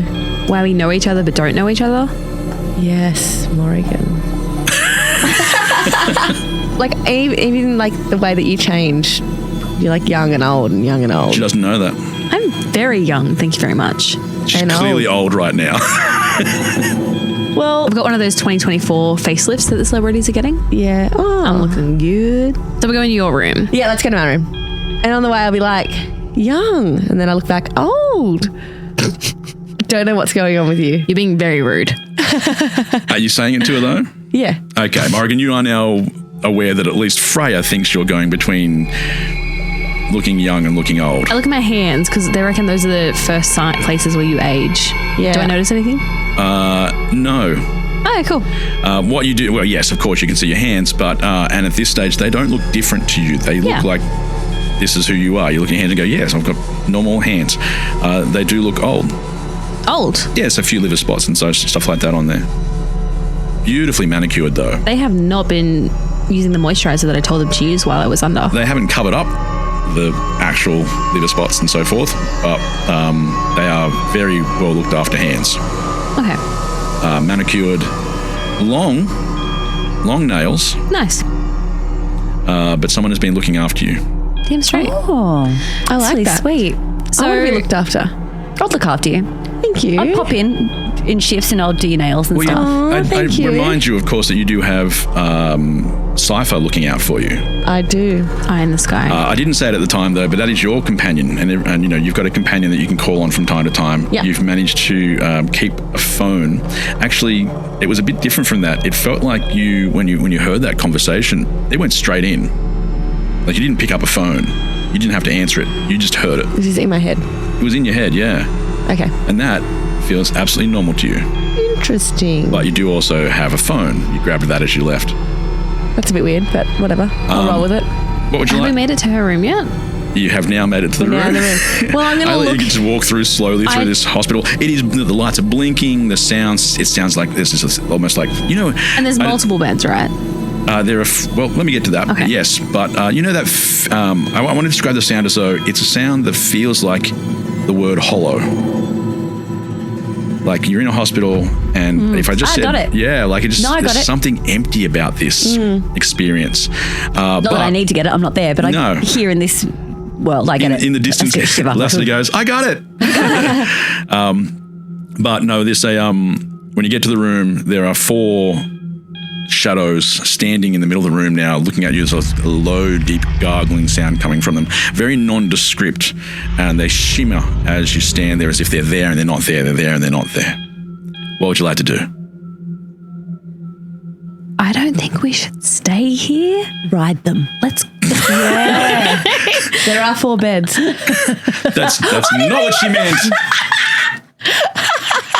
My pony. That's all I've got in my head since you started singing that. I was like, Also, on that, isn't it wild? You might be too young. Yeah, so might you. You're too old. It's a mobility chair. I thought it was a D&D chair. It was a Dungeon Master chair. Dungeon Master I chair. can't believe you had a mobility chair. It's a throne. It's a throne. The thing is, like, they used to play that song in our Year 7 discos. And we're like 11. We're like, woo, ride it. Mad pony. We had no idea what that song was. I literally thought it was a pony. I went to Coop got an award yesterday at school, and I wasn't at work for the first time since he ever got anything at school. I was very proud of him, but I told him I couldn't make it so that I could sneak in and wave to him from the back of the room when he got his award. He didn't see me at all, by the way.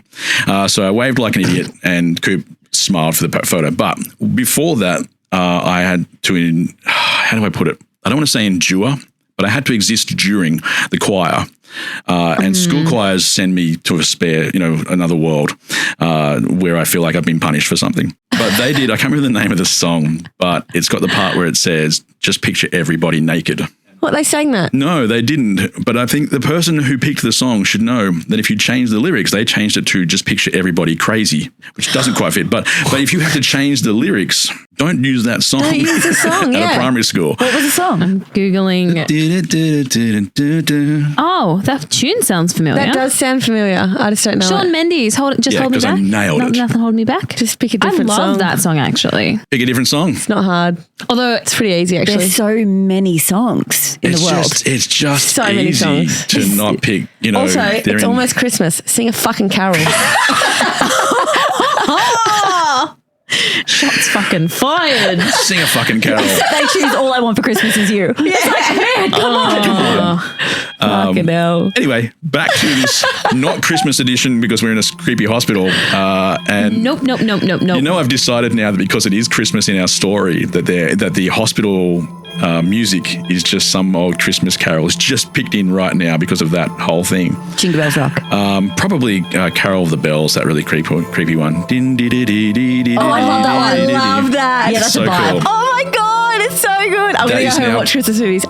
That is now playing in the background, like Die Hard, of course, but that is playing in the background. And there's these 4 shadowy creatures shimmering in and out of existence. They are turned towards you. They have your, I guess, you have their attention. No. And you notice as well that the cupboard next to your bed has been knocked down. The beds are slightly out of whack. I think they've been looking around for something. And with that cupboard open, you can see some things on the ground, but they're in the shadow, so you can't really make out what they are. Like perhaps clothing, perhaps, who knows? Well. No. And I'm dragging. I've gripped your arm and I'm dragging you towards the exit. Like we are going back the way we came. We're getting out of here. So they know we're here. Oh, they're looking at you, but they don't move the way things normally move. Just depends on how long you look at them for. I'll tell you where they move in a second after you tell me what you do. I'm going to go in. I'm just going to do a quick little sneak. I support it. Just a peep. Tell me how you're going to do it and I'll tell you how. I'm going to run to the bed that I was in and open the drawer that is next to it, and then I'm going to run to the cupboard. Do you have to pass them to get to those things though? No, they are behind the row. Okay. Like the in between a section of beds and your bed is between. Mine's in first between up. you and them. Yeah. Yeah. You got out of the room because they're at the back of the room. So yeah. Yeah, sweet. And then I'm going to go to the cupboard and quickly grab whatever clothes that are in there. That has been knocked over when they moved your bed or whatever they've done. As I said, they seem to be shimmering rather than existing. Yeah. Not scared. Not scared one bit.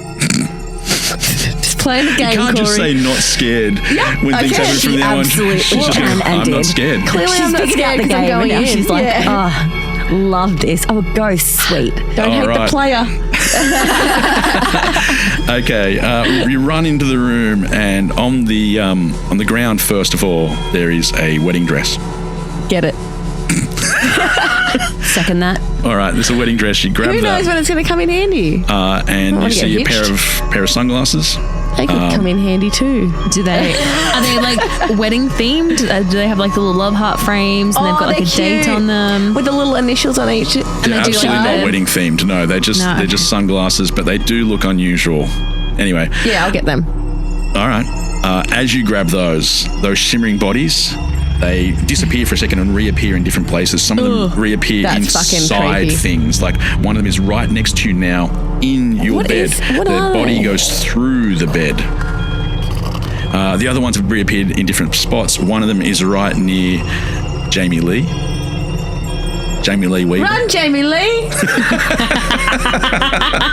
Kidding, it's not scary. Cory's just making this up. Yeah, the game is fictional. Good job. I am derailing this.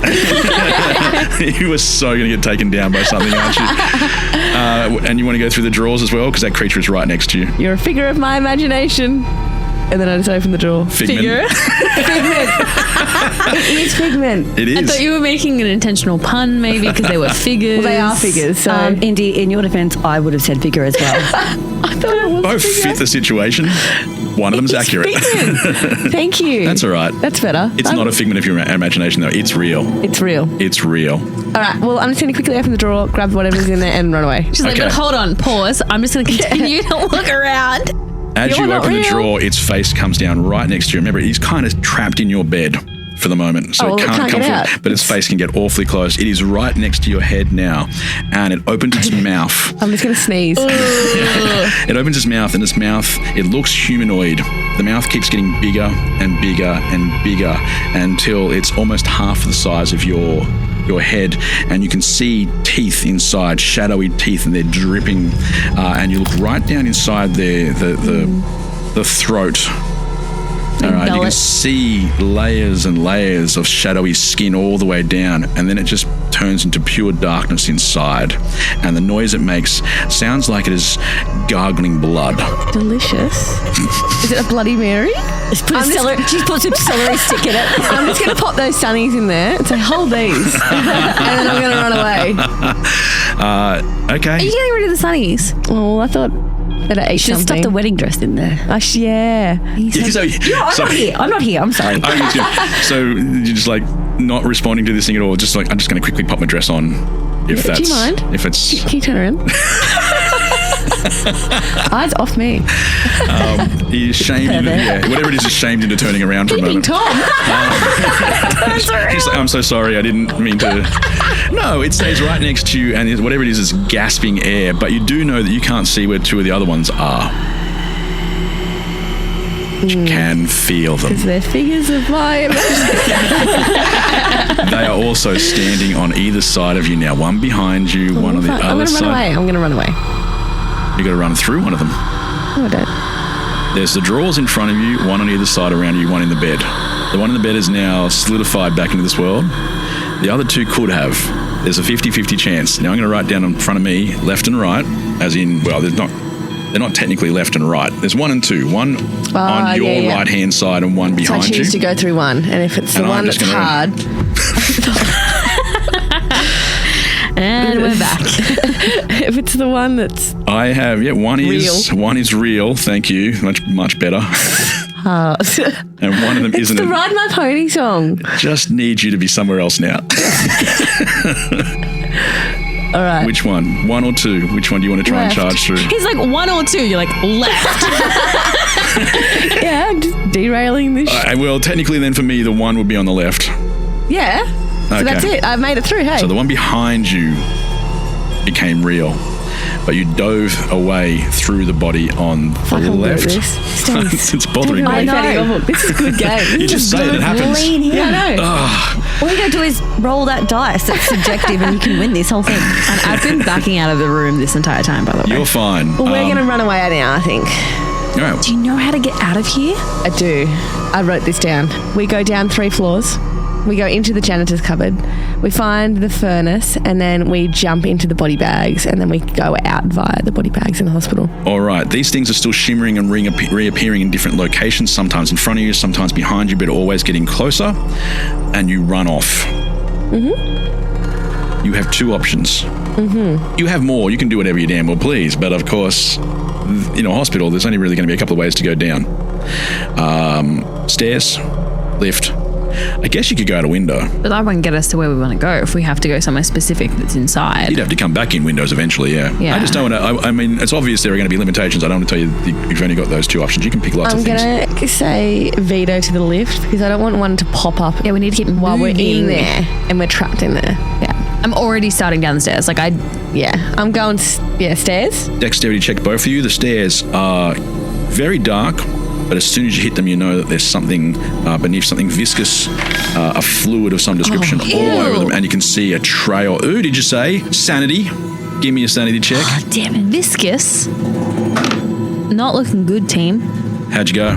93. Yeah, you're not getting under that, are you? What? Hey, we're going to roll the big one. Me. Only the person who was freaked out. You apparently handled it again. I just rolled a 19. You'll have to roll the big. You don't even have to. You got to roll the big one for dexterity, though, as well, for the other thing that he was making us do. So what happens to me? You have failed your sanity check. This freaks you out, which is wonderful because someone has to fail eventually. Give me a D6, and remember, if you roll a 5 or a 6, you can have more permanent damage, but this is how much sanity you lose. I was so worried I wouldn't get to use my dice because, I got new dice, obviously, from, gifts and from Comic-Con, and I organized them into little baggies so they're all, together. Is it a little bag? I'm pretty sure everyone just heard the thump of that bag on the table. Yeah, but inside the big bag, I ordered, organized all my D6s inside one bag. That's clever. That is a lot of D6s. It's cracked in half too. I reckon. I'm going to rebuild this. 1d6. 3. Just a reminder, 5 and 6 is very bad on that. More permanent effects. But Thank you for reminding me. I thought I was just rolling for the number that I lose. So just take 3 off your sanity and you are becoming less stable as we go. Okay. Now that we've dealt with that, you both need to give me a dexterity check. I rolled a 4 for my dexterity, which is an 80. Even though you slide a little bit on your way down in your gold, I'm going to say they were heels. Yeah, stilettos. I am expert in this. Even though, obviously. they're not comfortable when you wear them. No, they are now. You've got to train yourself. Sometimes they're comfortable, sometimes they're uncomfortable. That I'll tell you. Indy, how'd you go? I got a 46. What's your dexterity? 65. So you've managed to stay underneath that as well, and the 2 of you come flying down the stairs. Let's head back to Stacey. Yep. The lights are flickering. There's lots of long shadows. You see a stairwell. You see a foyer where there's nobody there. There are there's pads on the table and pens, but no nurses or anything like that. And you see the corridors heading off into the distance with the lights flickering. Some of the doorways down the corridor have light coming out of them, and some of them are just dark. Instinctively, I reach for my axe and see that it's not there. Yeah. I'm like, I'll weird. just hit this with my axe. Okay, weird. Yep. That's fine. Naked, feeling a little naked now. I'm going to grab myself a pen as a weapon. Everything's a weapon in a situation like this. I'm going to grab 2 pens. Well, why not? They're clicker pens too. I'm going to get stabby if I need stapler. to. You just double tap. I'm going to grab a stapler. I'm going to put it on my belt. You are well prepared for what's about to happen. I'm well prepared. Yeah, you're about ready to take some notes. To file some documents. All right, and I'm going to start my search for Spencer by going, Spencer!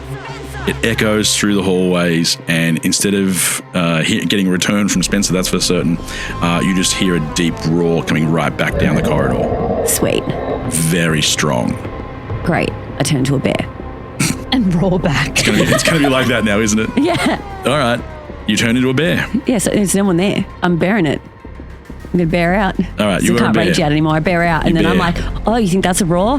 This is a roar. And then I turn in and then I just do a really powerful, intense, intimidating roar. Yeah, but in my head, this is what happened. You turn into a bear and then, damn it, I didn't get my catchphrase out. So you turn back into Lassiter, said the whole thing, and then turn back into a bear really That is quickly. exactly what happened. You are abusing this power I've just given you. No, I'm not. I'm using it to its full advantage. That's true, yeah. You have made your presence known to the many things that are probably in this hospital. Is it attacking me or is it just roaring at me? It's not attacking you yet. It's a long corridor. Oh, yeah, cool. I'm going to do the thing that bears, like that gallop run that bears do, you know, when you see him on National That's pretty cool. Geographic. Yeah. Yeah, and I'm going for him. You're definitely not stealthing this at all. You are charging through, bounding along. You go past a bunch of rooms, a bunch of signs on doors that you just totally ignore. Going for it. And you get to the end of the corridor. There are some stairs going down. It is very dark now. There's nothing there. There's nothing there? There's nothing there. Darkness. Interesting. Darkness there. Must be hearing things then. All right. Yeah, that's going to shift back into me. You're like, I misread that situation. I feel like this isn't really necessary right now. So I just switch back and I'm gonna keep looking for Spencer. I'm gonna go up the stairs. Instead of the stairs, right? No rooms. No, I'm gonna go check the rooms. Should I check the rooms? If you were looking for someone in a hospital, I'll check the rooms. Would you check every door? You went past the foyer. Oh, I'd go to the registration list. I'm like, oh shit, there's nothing here. That's embarrassing. I may have overreacted, but I gotta find Spencer. All right, so I'm back in Lassie now, and I'm like, okay. Now I'm such a good private detective, and I have to find somewhere. Easy. And I'm in my process. Okay. And I'm like, I'm Lassie. I'm such a good private eye. I don't have time to check all these doors. That'd be silly. I'm going to use my skills and knowledge, and I'm going to use my sleuthing, and I'm going to go to the foyer, and I'm going to check the hospital records and see where Spencer Adams. Yeah, no, you're a real good detective. Adams is. You've forgotten the name of the person you're here for. No, I didn't. I just said it. But I'm like, shit, that's really far away. Oh, fuck, I turned into a horse. I gallop down because I'm like, I need to get there fast. Specifically far lap. Very precisely. Specifically far lap. And I gallop a full sprint down the end. And then I kind of come to a stop, you know, like in cartoons and on the four legs. And then they're like, and the back legs kind of come in a bit. Well, if it's far lap, and people around the world who don't know what far lap, who far lap is, Google it. Google it and you'll find out. Inspiring. Watch the movie. Yeah, greatest horse to ever exist. Not even a question. Don't question us. So far lap gets there very quickly, and you're now standing in the foyer, a full horse. And I turn back because horses can't use their fingers. No, but you can do that thing where you count with your hoofs. There's just no need. No, there's really no counting involved in this situation. I'm just going to turn back into Lassie, and I'm going to look it up, and it tells me it is room. There is a board with all the names of different doctors and so forth. Spencer. There's a Dr. Spencer's Adam. There's a Dr. Spencer Adams. There's a Dr. Spencer Adam. Just a lot of people with very similar names. And I'm going to go Spencer Adams. Damn it. Okay, so Spencer Adams is down one floor. Great. Glad I didn't go up the stairs then, aren't I? So I go down the stairs. All right. And when I say down one floor, you know exactly, you'll be able to find your way to his room. And to do so, I turn into... No, just walk down. Just walk downstairs. When you arrive at the room, you can see the sign very clearly labelled next to the other three doctors who have very similar names. When you reach out to touch the door, it swings wide open. Oh, damn it. I was going to kick it in, but... You kick in the door. I kick in the door. The door was open. It doesn't even make eye contact. It just does that thing, because it was already open, it does that thing where it hits the wall and comes back and shuts. So you've now locked the door in front of you. Damn it. So I kick it again. So now you kick it, and this time it splinters. Oh, no, wait, are you still a horse? No, you went back to Lassiter. No, it does nothing. You just hurt your knee. You've got a gammy knee. In his backstory, there was this time when he fell off the bull and hurt his gammy knee. But no, the door's shut in front of you. It's your fault. Gammy knee is such a funny term. That would be the name of my rock band if I was in an old home. Gammy knee. I am Cory and the Gammy Knees. We're gonna rock What out. instrument do you play? I don't know. I'm a lead singer, but I only do spoken word. So You're sitting here saying these lies to my face as if your rock band isn't literally just going to be let's rock. no, that'd be our first album. Okay. Followed up by I'm colorblind. Counting crows. Okay. How are you opening this door that you closed? Is it locked though? Yeah, you slammed it shut. Oh, I'm just going to turn the handle then. No, it's locked. Why did it lock? It was set to be locked. People can set your door to lock when you shut it. Bloody, all right, okay. It's your fault. I know, that's okay. I'm like, just turn back into a horse. Exactly, I was going to turn to and just use my back legs to kick it. Yeah, double back leg. The regret Like on a your donkey face. So I do that. As Farlap again? As Farlap. Maccabi Diva didn't come to Because mind. Farlap wasn't just the fastest horse. He was the biggest. And the best heart. Double the size of a normal horse. Oh, they say triple or some rubbish, but I don't know if that's I a think good it's thing. bigger every year. Yeah, I imagine if there was a human being and they were like, he's really good at stuff because he's got a triple-sized heart, we'd be like, you need surgery. That can't be right. How's that fit in your cavity? That's not a lovely sentence, is it? Cavity. What's your Sanity. Roll for sanity. I am insane at this point. Finally got you with a comment about filling cavities, and you're like, yeah, that's the crossing the line. At least you didn't say orifice. Farlap kicks open the orifice to this room. It shatters. Nothing worse than a shattered orifice. And now they're all in this room. For some. Oh, God. For others, they welcome the concept. I'm going to have to cut all this out. You know that, right? I don't even know where to cut. All right. There's a splintered door all over the place now, and on the ground before you is a body. And a horse. Spencer, no. You're still a horse. For some reason, you're standing there. Yeah. And there's a man, late 60s perhaps. Hard to tell from that angle because he's face down, but there's a fair bit of white hair and a white coat. And can I read? I'm a horse. No, I can read. Yeah, I can. You're Okay, right. sure. You stay as a horse as you go into the room. No, I'm just wondering. I love the idea of the clippity-cloppity. Yes. There's a body on the ground with this clippity-cloppity, and you're like, Private Eye Farlap here is here to investigate. So I lean down to read the identification tag on him. I assume he has one. Just his horse's head leaning down over a dead body. He's face down. Okay, so I get my horse teeth and I just roll him over towards, so he's face up. So much work to avoid turning back into Lassiter. I love this horse. I love it. The body rolls over and there is a name tag, Spencer Adams. I give him a little nudge in my nose. I want to check if he's actually dead. He might just be unconscious. The nudge doesn't do anything about that, no. All right, I kick him. What, with a prod or No, just like a little. the back legs? Like with my front. Oh, you nudge I just him. give him a nudge. Yeah, nothing changes.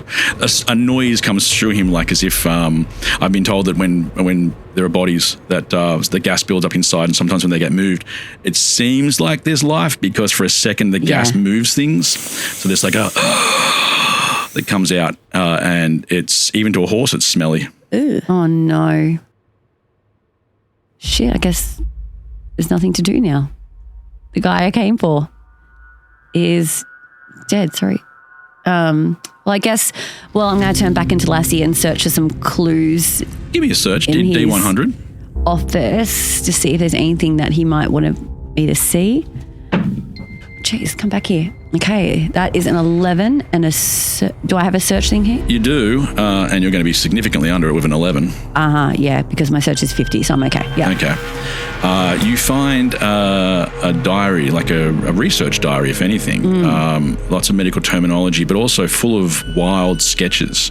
You did change back from being a horse, didn't you? Good. Yep. Wild sketches everywhere. Just imagine a horse sitting on its ass. This is important. The sketches seem to slowly devolve into scratches as you flick through the book. But there's also references to something called Dumu. It just says next to all these indecipherable glyphs and drawings and sketches of all these things. And Dumu, how's that spelled? D-U-M-U. It is two words, like two sounds. Yeah. But it's written down in Dumu. And then you hear people coming clamoring down the stairwell behind you. Just taking some notes. Like Lassie would. Dumu, people, stairs. But you are caught up in your notes and don't see as two people go running past the door. Okay, cool. Well, I've pocketed my little diary then. Yep. And I'm going to go towards, they're the only people I've seen so far in here. Everyone else seems to be dead and silent, so I'm going to go towards the people. Fair. I'm going to start jogging after them. And I'm going to scream out to them and be like, hey, wait. As you start to move the body on the ground grabs your leg. Shut up. Roll sanity. I thought it was gassy. I know, I lied. You can't do that, I can Cory. absolutely do that. I'm unreliable. How'd you go on the sanity check? You're going to be very pleased with yourself. It's an 85, so I'm not even going to bother checking. Ladies, you hear screaming coming from behind you from a room. Can you roll me that D6 to see how much sanity you lose there, Lassie? Sorry, 4. Oh, no. Almost goes onto the table for worse damage, but take 4 points off your sanity. Girls, you hear screaming suddenly, a male voice coming from the room you just ran past. And that's where we end this episode. No, I want to see the girls. That's where we end the episode. That was fun. I do like this. Roll sanity. Jesus. Would it kill you? Don't worry about them. I'm sure they'll be fine. It's just a sudden ending. It happens all the time. So maybe there's danger or just a clever line. But don't worry about them. I'm sure they'll be fine. Right?